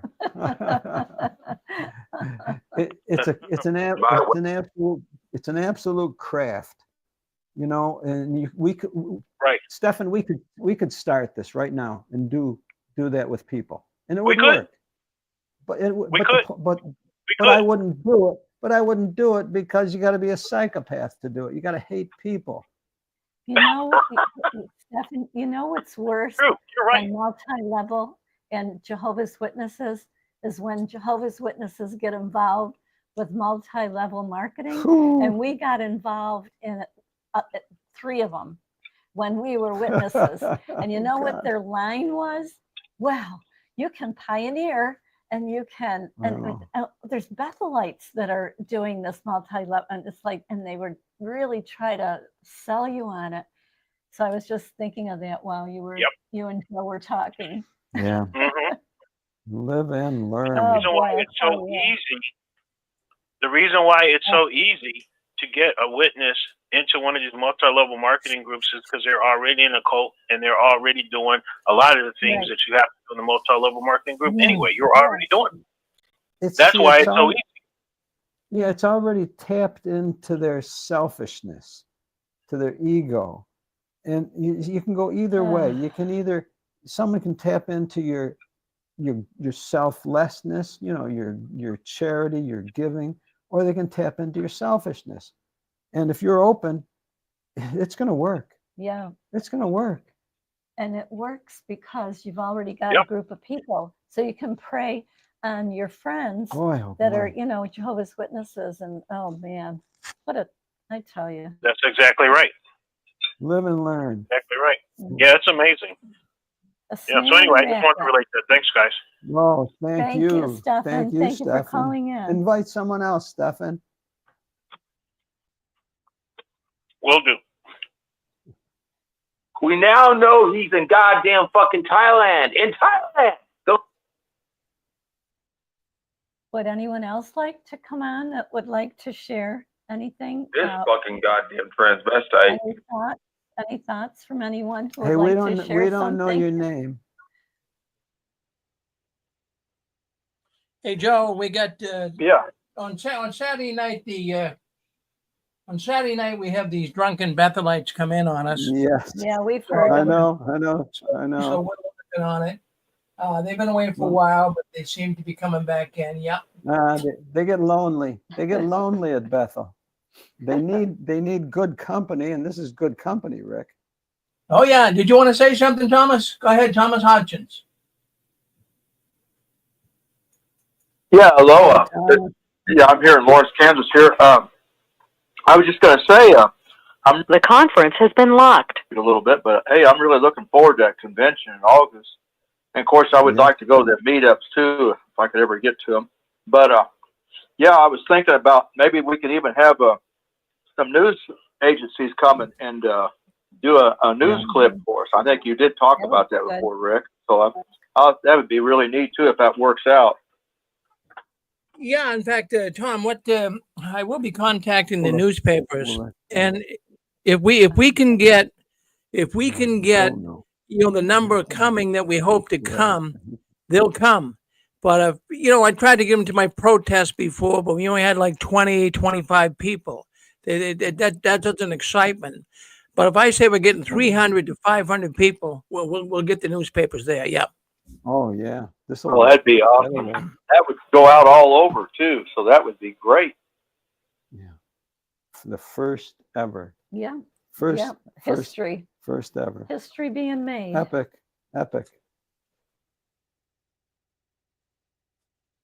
Nice to hear you, Thomas. Yes, Thomas. Yeah, hey, Thomas. I was just going to say hi to Thomas, and this is Larry Wayne in California, and I'm hoping to meet him and others at the convention. Yeah. It'd be good to have you, Larry. And I'm looking forward to meeting you and many others over there. It'll be a real good occasion. I've been on this conference for close to when it just first started, so it's been close to 20 years now. Wow. And it would really be nice. I'm really looking forward to this thing, and I just can't imagine not going now. Yeah, it's so nice. It's so nice, Thomas.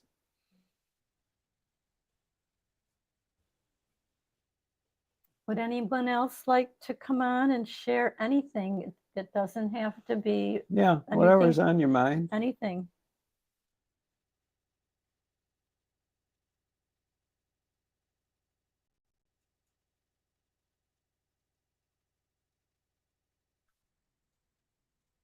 anybody going to go to the memorial and protest this year? I've already been invited to the memorial. Somebody caught me at a Hy-Vee grocery store the other day. A Jehovah's Witness came up and said, now we can start talking to you. But they only talk to you if you come to the hall, or if they want to invite you to the memorial or something like that. They do very little talking. No, that's it. That's it. You know, and they maintain that normal relations aren't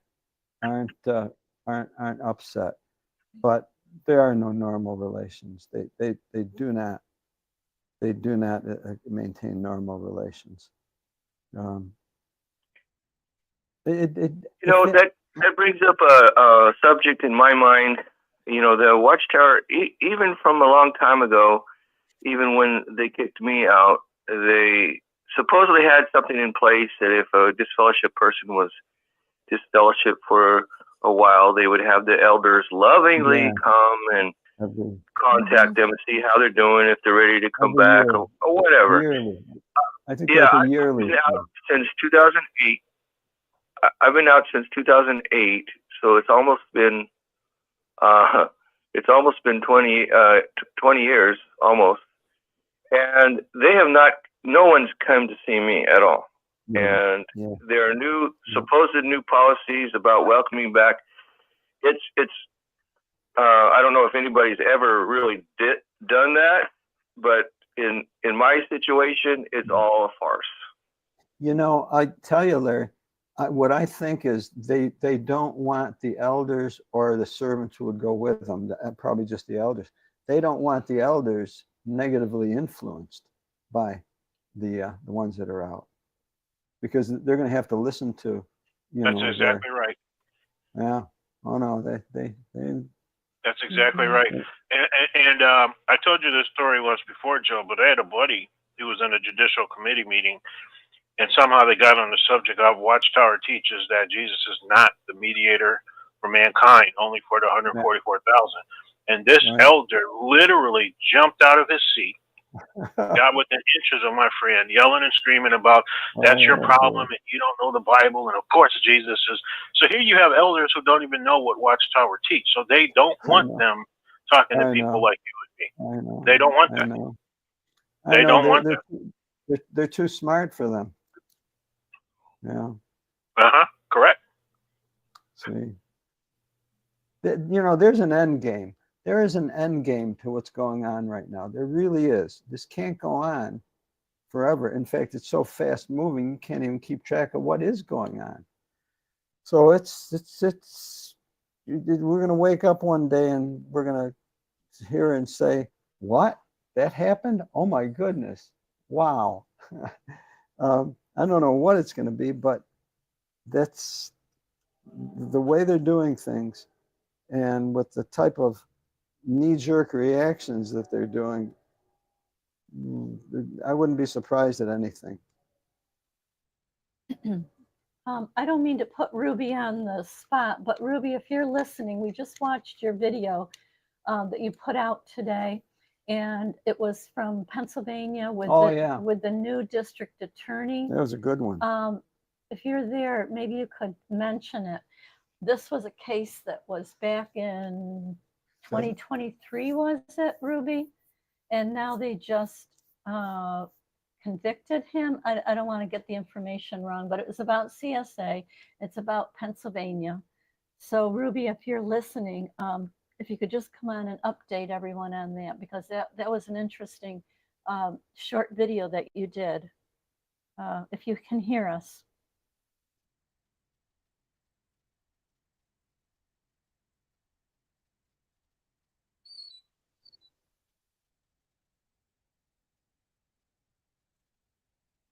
Yeah, and along with that, there's so much that's taking place.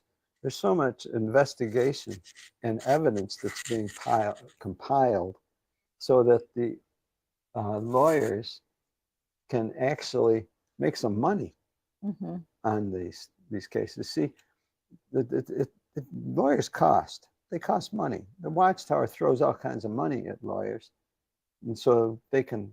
Oh, something. They said they locked. Hey, Rick, I'm sorry, honey.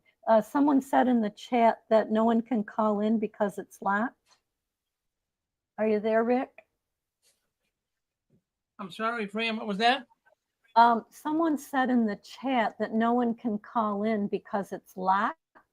I locked it because of that scammer coming in, but I'll unlock it in about 1 minute. I usually if I can lock it, then what happens is they stop coming in like that. But once in a while we do get infiltrated. So if you're listening on the chat, you're in there, we'll unlock it right now. Yeah. The conference has been unlocked. Yeah. So anyways, call in now. It's now unlocked. We have to lock it up from time to time, friends.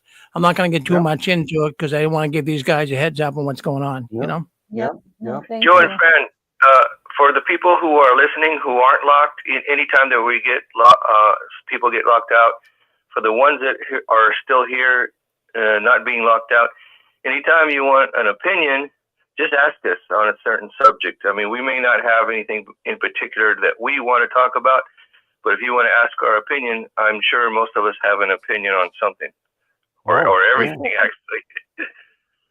Is that Aaron? Is that you, Aaron? This is Larry. Oh, it's still Larry. Okay, Larry, sorry. Okay. I'm game for anyone's opinion anytime. Oh, if that's what you mean. Well, I have so many opinions, but just if anybody wants to ask an opinion of anyone that's not locked out, that way the program can keep going. Okay, well, I think Rick said he unlocked it now, so we're okay. Yeah. Yeah, Okay.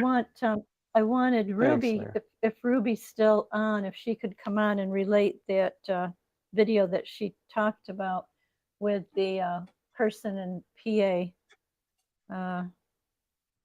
I can try to call her. Anyone else want to come on? The lines are open.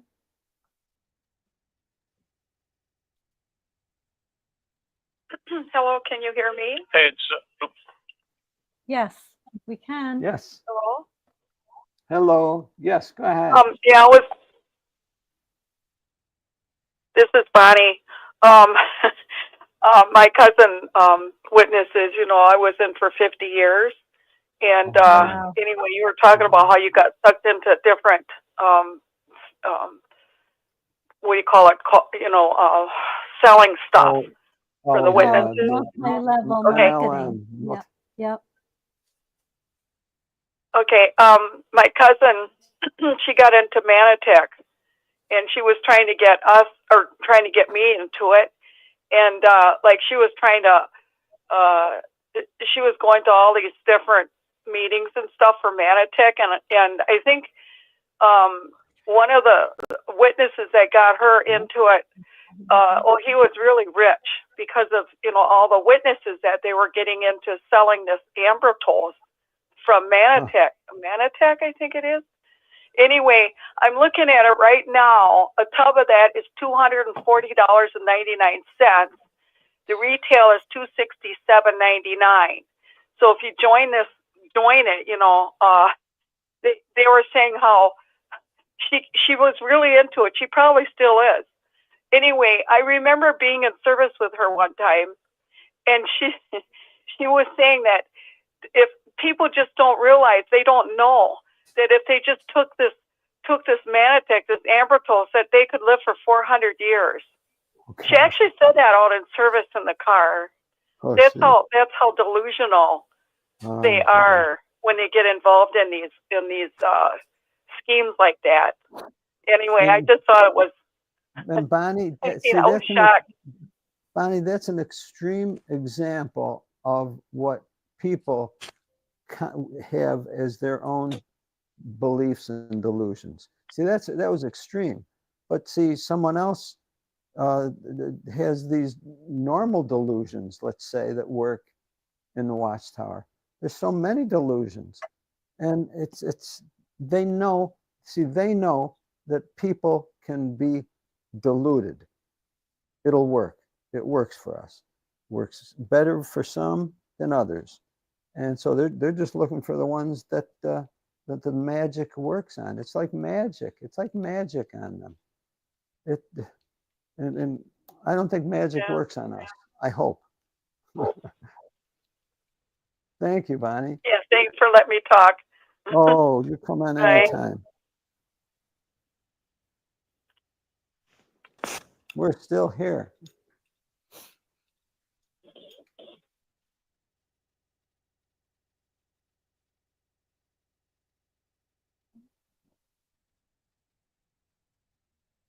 If anyone notices the map of the United States behind us, those are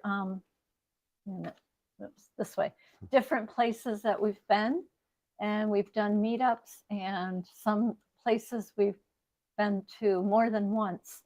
So we're looking forward to meeting more people in Tewksbury, August 1st, 2nd, and 3rd. So if you're thinking about it, you know, please do, because it's an excellent time to meet people.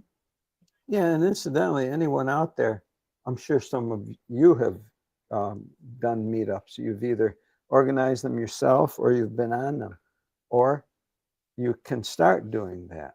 It doesn't take much to do a meetup. You just basically go have coffee with one or two or more of the people at some local place that's close for both of you, for all of you. And then it grows from there. It's so important because, well, we need that connection with people who have a familiarity with each other. It is a protection for us. It really is, against organizations that would do that in a sneaky way. And Watchtower is so terribly sneaky, and so are these other organizations. Hello. 623, you're on with us. 623, go ahead. You're on with us. Yes. I wanted to know when what is it? 623, go ahead. You're on with the couple, have they been to Arizona? And do they have a website how we can contact them? The couple in Arizona? No, the couple that's on Rick's show now. Oh, that's us. That's filling in for Robert Anderson. We're in New York. Yeah. So what exactly are you looking for? I know where you're from. Okay, well, I need to. Yeah, shut your YouTube off, sister. I have to pause the show so I can hear, because I'm listening to the show and talking on the phone. Sorry about that. Yeah, just turn the TV down. To know, have they had a meetup in Arizona? I live in Arizona, and would love to see that happen here. I'm in the West Valley of Arizona.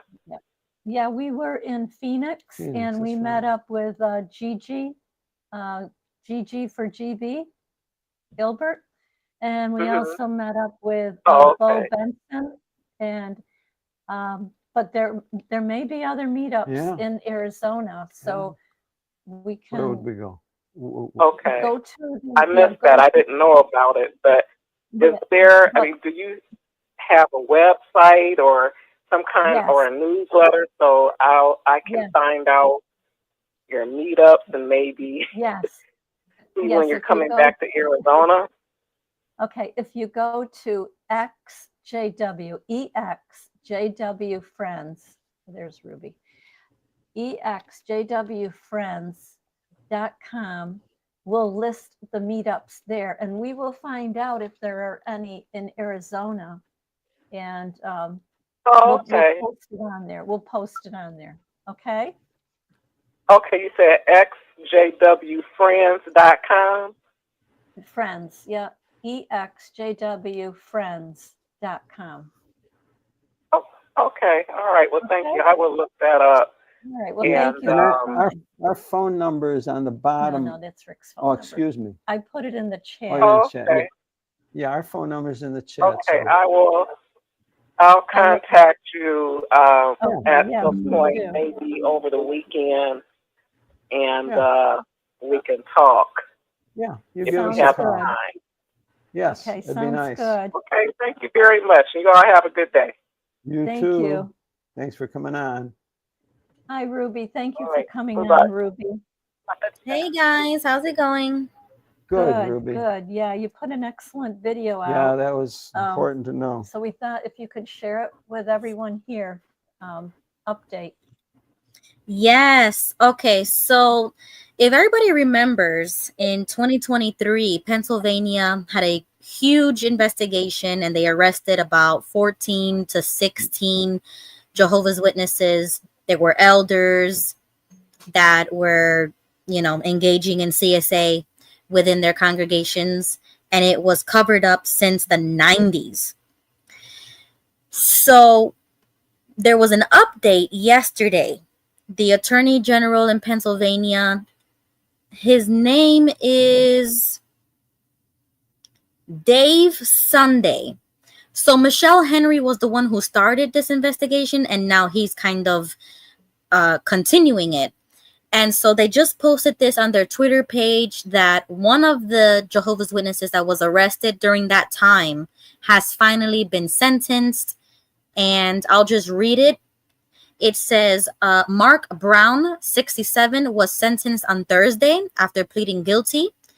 And his sentence will be 12 to 30 years for this abuse that took place in 2004 and 2006.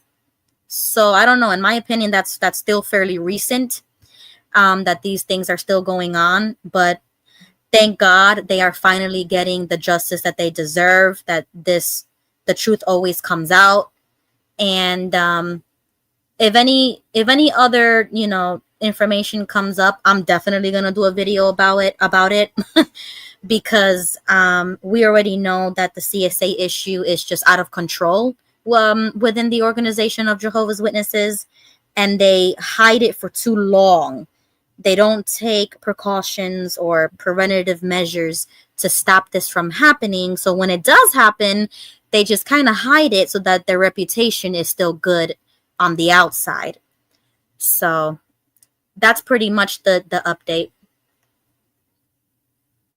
Ruby, thank you so much, Ruby. It's so insidious because you say take protection or precautions against it. See, that organization is known for it. And so it draws pedophiles into it. They're there. It's entrenched. So they've got the upper hand. The pedophiles have the upper hand in that organization because the leadership, the governing body, doesn't want reproach. They don't want bad press. And these guys can very easily bring bad press. And so they protect them so that it doesn't happen. And it's basically, it's like they hold them hostage. Watchtower did it to themselves by making it a place that was a safe haven for them. And now they're being controlled by the pedophiles. They really are. Right. And I agree with King of Dots in the chat section. Yeah, some states, regarding CSA, like the state of Florida that I'm in, we do have the death penalty for any crime committed against children under the age of 12 years old. Wow. So it is my position that I do agree with that, because children cannot really defend themselves. Mm-hmm. And it's very hard in organizations like this where they don't view the child as the second witness because they want to play the two witness rule. But they don't even take the testimony of a child if it involves children. No. So yeah, it's really unfortunate that children can fall through the cracks. And that's the only reason why I do what I do, the videos that I do, is because of my uncle who had to register as a sex offender. Mm-hmm. And yet he still has permission to go to the Kingdom Hall where there's children. And it's horrible, in my opinion. Yeah. I know, Ruby, and we appreciate you speaking out against that. And if anybody wants to know your channel, what should they look up? So my YouTube name is just my regular name, Ruby Quinn, and my handle is at New Yorker Rican. But if you just put Ruby Quinn in the search engine, you should be able to find it. And I'm also on the Discord server that you guys just mentioned. So if anybody wants to join the XJW Friends Discord server, I'll definitely put a link in the chat. But we're super active on there. There's a lot of resources on the server, especially activism. I'm keeping really like up to date with that, posting stuff there. There's just so many things happening now more than ever. I have never seen so much activity, so many lawsuits, so many stories, so many survivors coming out with their story. I mean, I thought I was bad with the shunning, but it's so much more worse, and that's sick. Like it's horrible that's happening. But at the same time, I'm happy that it's happening because it's people could finally see it on the outside. We don't have to prove ourselves. We don't have to prove anything. You just show them all of these stories that we are like sharing on our channels, on Discord, on X, on YouTube, on Reddit. Like there's so many different platforms that people are finally not afraid to speak up anymore. And that's what's gonna take them down is the stories, because we actually went through it. You know what I'm saying? Like they cannot tell us that we are wrong. The gaslighting will not work anymore because we know what it's like to grow up as one to grow up as one of Jehovah's Witnesses, as I was born in. And you guys, how you guys converted even in adulthood, and how much it's ruined even your family. So it's like ain't nobody safe. Nobody is safe if you are a witness or if you're no longer a witness. It's like you still lose at the end of the day. So if I'm still gonna lose, at least I said something. At least I did something. Yeah. And in the end, I don't feel as if I lost. I won because I escaped. I said something. I stood up for something. And that to me is more important to me. And I hope that everybody else is confident like that and has the strength to do that, because I know it's hard, but we have to heal and we have to move on. But that also means talking about it and just letting everybody know that this is what we had to deal with. So thank you guys. Thank you for letting me come on. And thank you Thank too, you, Ruby. Ruby. Thank you for coming on. See, people go to our friendly, helpful voices. And so that's why it's so important to keep the voices vocal. Yeah. Keep going. Hey, Joe. Yeah. Hello? Yes, hello. I didn't want to interrupt. This is Thomas Hodson from Lawrence, Kansas. Hey, I was just curious if Ruby or anybody knows how well this has been going over. All these letters have been written in and sent into Donald Trump and some of these legislatures, these congressmen that need to know about what's actually happened inside the Watchtower, what they're doing to people's lives and family through the shunning, the pedophilia, and the blood doctor, and all these insane things they force on people, like the hospital liaison committee that stands there trying to induce almost like a suicide, really, in those hospitals. I just kind of wonder if anybody has any information on that. We really are pleased to know that a lot of letters have been sent in. Good question, Thomas. If anyone knows how many have been on, I know maybe Ruby. Ruby was working with Jimmy Bell.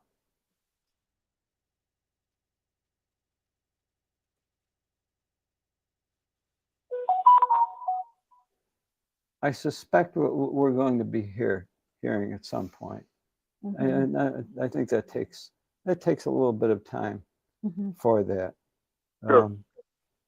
I did hear that there has been some politicians that have reached out to some of the friends. I don't know to what extent or how many, but that's encouraging to hear. So they are taking note of it. No, it's but good. We just got to keep plugging away. Never give up. Never give out. We just got to keep right on plugging away until we get our victory. Yeah, good.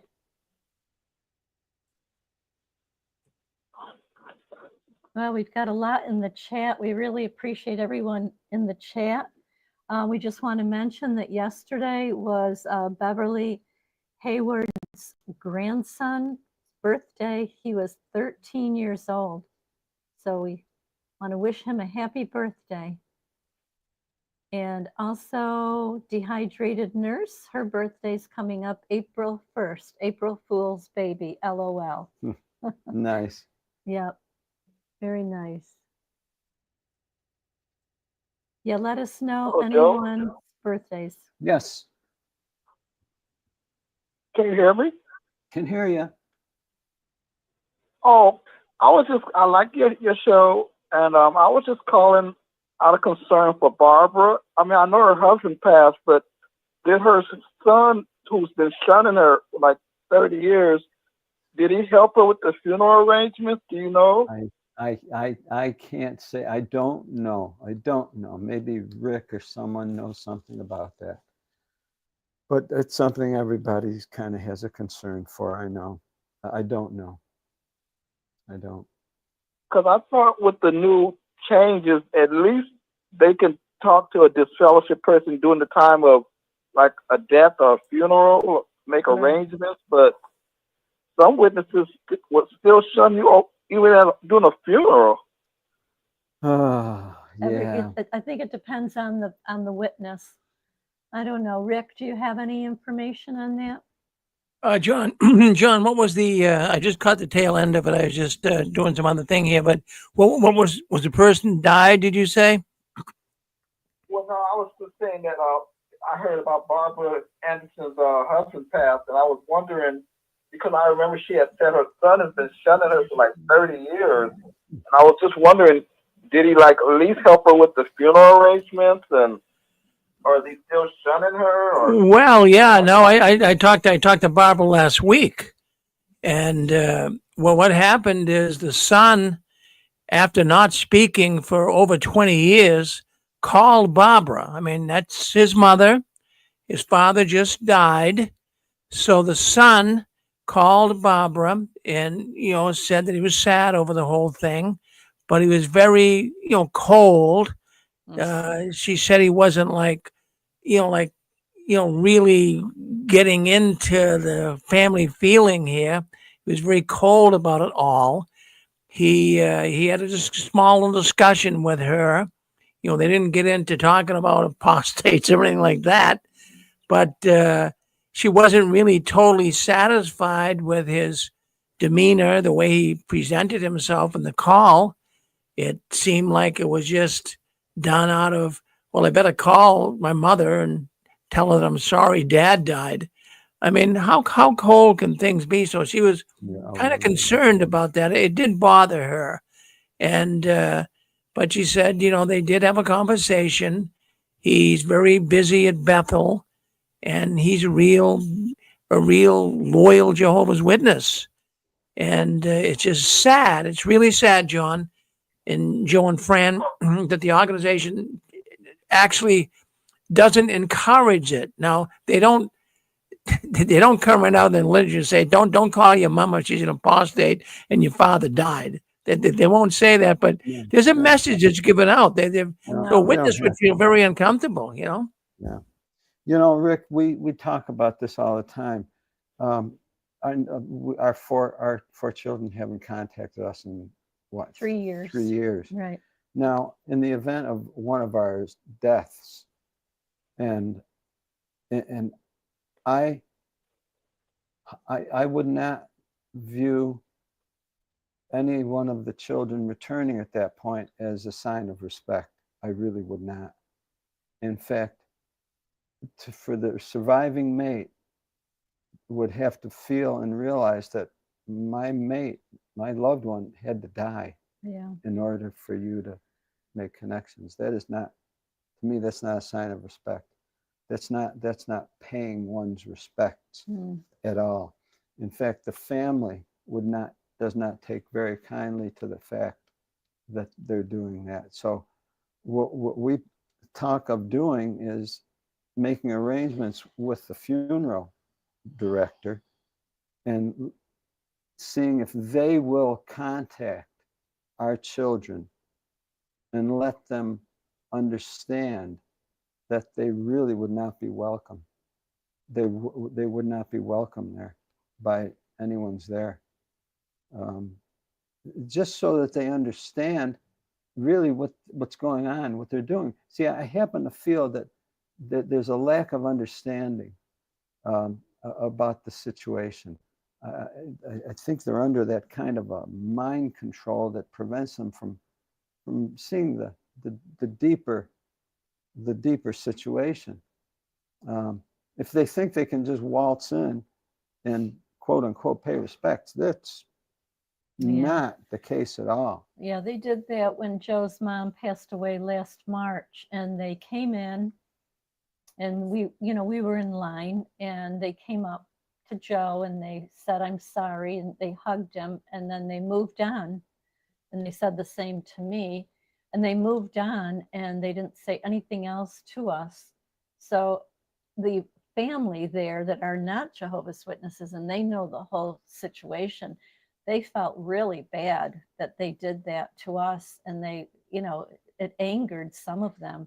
So they're not giving a good witness. So if anyone's listening right now, anyone active witnesses who either are shunning or aren't shunning, either way, you have to understand that you're locking yourself out of a normal human relation that you might regret later on in your life. Mm-hmm. And it's so important that you think very, very carefully about what you're doing. It truly means your self-concept for the rest of your life, that you will own, and you won't be able to get rid of it. See, we make ourselves who we are. It's our character, and we have to be very careful that we're glad for the character that we're developing. Watchtower is not concerned about that. They're concerned about what they're developing in you that they want, not what you want. It's important to think about that. This is something that we're trying to work on too, because we would like our family to understand that we would like connection with them, but not under those circumstances. That would be heartbreaking. Mm-hmm. Actually, that would be heartbreaking to have the family come, the children come, only at someone's death. That would be heartbreaking. I think someone wants to come in.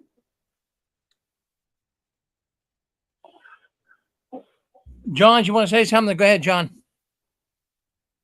Oh, no, that was it. I was just, concerned about Barbara, because I know I had talked to her a while back, and she was so nice. I just couldn't understand that her son was shunning her like that. And she was telling me that she hasn't even met her grandchildren, because he had children, didn't even tell her about it. So it's just how cold they are. I just can't understand that, how they treat the fellowship people like you're dead.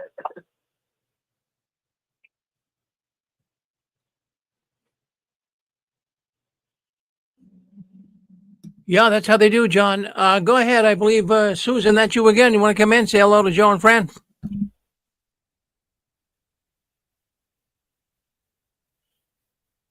Hold on, Susan. I'll put you on. I'm going to unmute you. Okay, you're ready now. Go ahead. Oh, okay. I just wanted to mention that Barbara said her son was no longer at Bethel. Was that not true? I think she said that her son was no longer at Bethel, and he was somewhere being what they call a custodial something, which is basically just a janitor. Yeah, I do believe he's not at Bethel. I think he was like a commuting Bethelite. And then he's not there anymore, from what I understand. He seemed to be wrapped up in his job. But you heard Barbara too. She was talking to both of us, Susan. Was Barbara happy? Was Barbara happy? No, she was very confused, and he talked with her.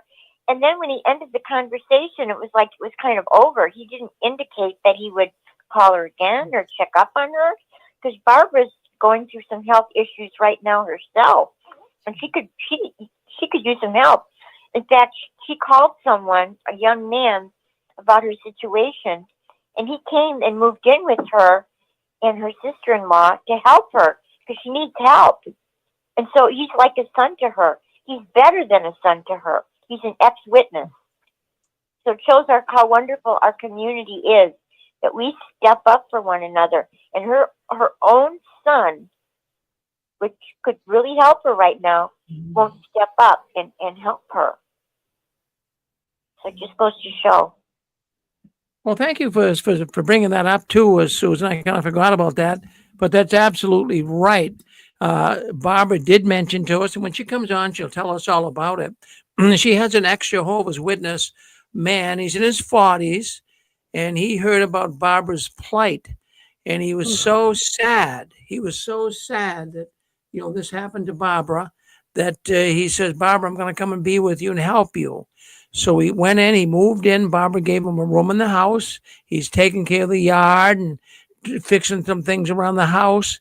And here is, like Susan just mentioned, here's an ex-witness man that's willing to help Barbara, and yet her own son can't step up the bat here and come forward. But yet this is the most loving organization on the planet, folks. I mean, that's why we do these programs. I want people to know. JP, you're on with us. Go ahead, JP. Hi, Rick. How's it going? Can you hear me? Yeah, we can hear you. Yep.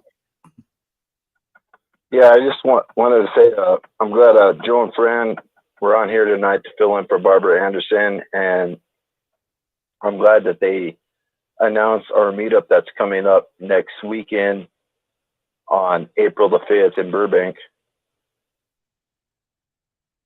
So looking forward to that. Hi, JP. Hi, Joe.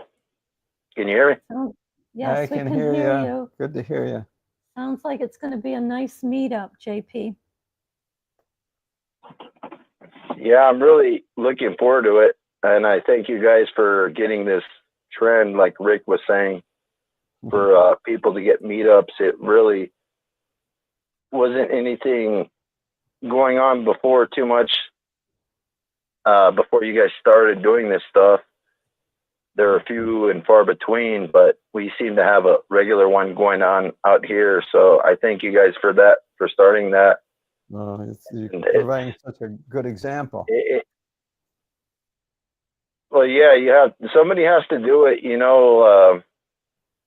There is going to be no meetup that happens unless somebody steps up and says, we got to get a date. But that's right. It was Karina, me, and this guy Ryan. He's not Ryan from New York, Ryan Ayan from Liberati, but this other Ryan from Southern California. He's the one that actually chose a date in that. So he broke the ice with that. But I would recommend anybody that's listening that's an ex-JW to go to a meetup. And if you don't know of one, ask Joe and Fran. They'll direct you to their website, or they'll connect you with other people, and you guys can form a meetup.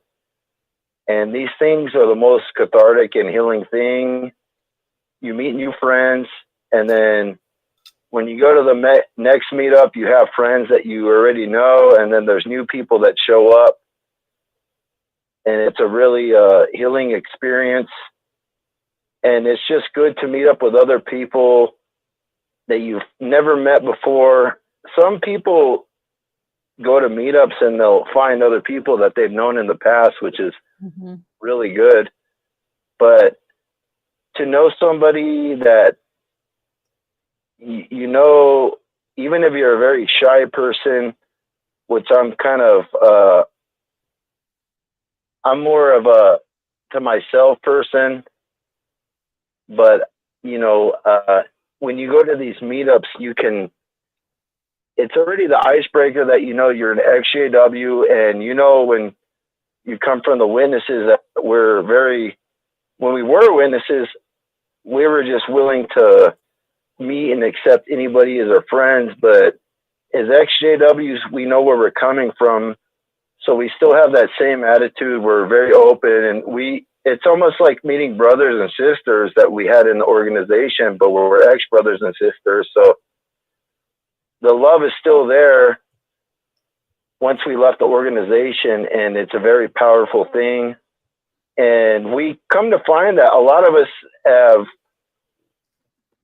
obviously grown a lot from the organization, but we have this bond that we come to realize that a lot of us are a lot different, but we have this background that we can relate to. So for the most part, I've only seen people bond good friendships and acquaintances from these meetups and stuff. And not everybody that you meet up, that you find at a meetup, you'll connect with, but you still meet people, and you'll meet new friends and get numbers and stuff, and people that you do connect with and stuff. But for the most part, everybody gets along splendidly. We all have a common background and something to talk about, and everybody there is moving on and trying to rebuild their lives, and we're all helping each other do that. So I just wanted to thank you for announcing that on the show tonight, and I'll let you guys know how it goes next Saturday, because about this time next Saturday we'll be at the meetup, so it's really kind of exciting. Yeah, we look forward to hearing how it goes. Pictures too, if you want. Yeah, pictures.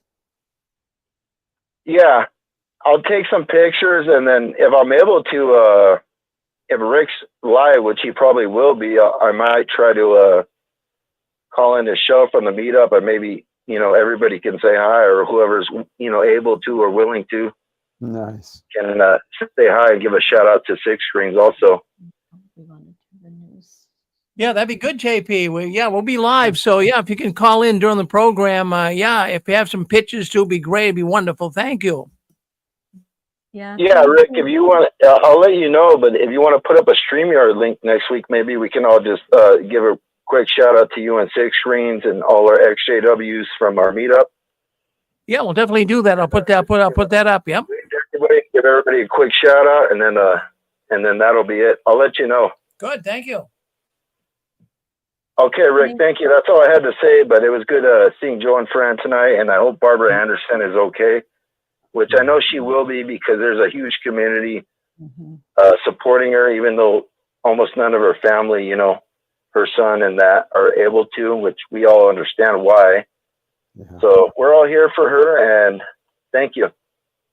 Everybody have a blessed night. You too, JP. Good hearing you. And just to let folks know, the woman that called in from Arizona, she already emailed me. And if anyone is near Sun City, Arizona, like Joe said, you don't have to have a big meetup with 10 people. You can just two people having coffee, or going to a park, just to kind of talk to somebody who understands where you've been. Yeah. Because like Rick said, most people that were not Jehovah's Witnesses do not understand the trauma that we went, and it's called trauma bonding. So even if you've been out, we've been having contacts from people that have been out 30, 40 years, and they feel like there's something missing in their lives, and we connect them with people. I know Vexed Cortex has been out for a long time, and we connected him with JP and Ricky Bobby and a whole bunch of others. And it just changes your life when you have someone to talk to that understands what you went through. So we appreciate that.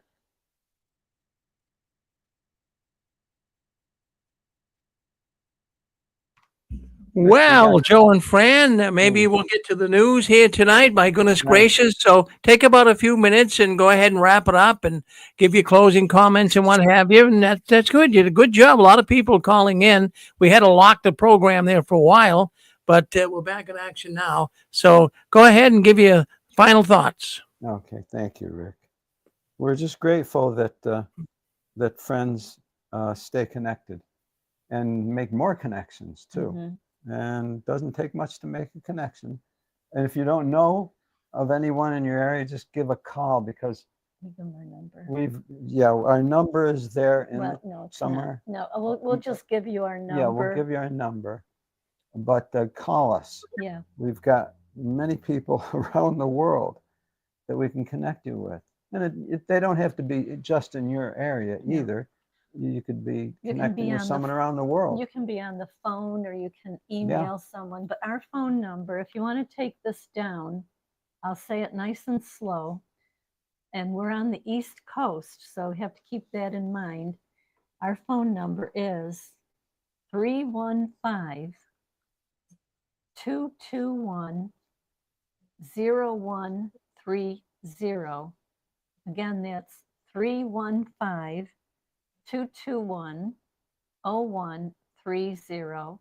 We are in New York State, and so just keep that in mind when you call us. Text us. We have a business, so sometimes we have customers here, so we'll be glad to talk with you, listen, connect you. It's our main thing, is that we connect people. And then they get back to us and they say, we talked for 2-3 hours on the phone, complete strangers, but you have so much in common. And it's life-changing for them too, because here they've been just basically ejected from their families or their relationships, and they're alone, they're lost. Yeah. And now, with knowing so many people, they have family. Yeah. It's family. And we appreciate your show, Rick. Thank you, Rick. Yeah, we called in on your program, and our lives have never been the same. That's right. Well, I'll tell you, it's an amazing thing. I can't really even come to grips with what has happened here. As Ruby was saying, she says she's never seen so much activity. And it's the same thing here. When I would do the news 20 years ago, there was nothing to be said. In fact, it was all positive stuff. I'd say that, everything I read about the Watchtower, the witnesses are coming into convention in Ohio, and boy, the Chamber of Commerce is getting ready for them, and everything was positive. So we weren't getting any points on the scoreboard at all. We looked like poor losers, but now we're starting to win a few battles here or there. So it's been good, Joe and Fran. Thank you, Rick. Thank you, Rick. Yeah. All righty. We'll see you guys later. Keep cranking away at, as we say. We appreciate it. Thank you, Fran and Joe. Well, that was good having Fran and Joe on with us. Now, folks, we are going to JW World News. We're going to give you the stories that are going on right now behind the curtains of the Watchtower. You'll find them very, very fascinating. So don't go anywhere. And then after the news tonight, we have Eric out of Nashville, Tennessee. He'll be coming on with his Awakening After the Watchtower program. So looking forward to Eric tonight as well. I want to thank everyone that's come in. Boy, we had a lot of people that have been trying to come in tonight. Sorry we had to lock the program there for a while because of some of these issues that go on. I believe they're drunken Bethelites, and they try to come on Saturday night and disrupt things. So thank you for being patient and understanding that. Well, we'll go to JW World News. That's next. Stay with us. Same channel. Don't go anywhere. We'll be right back in about a minute. Thank you.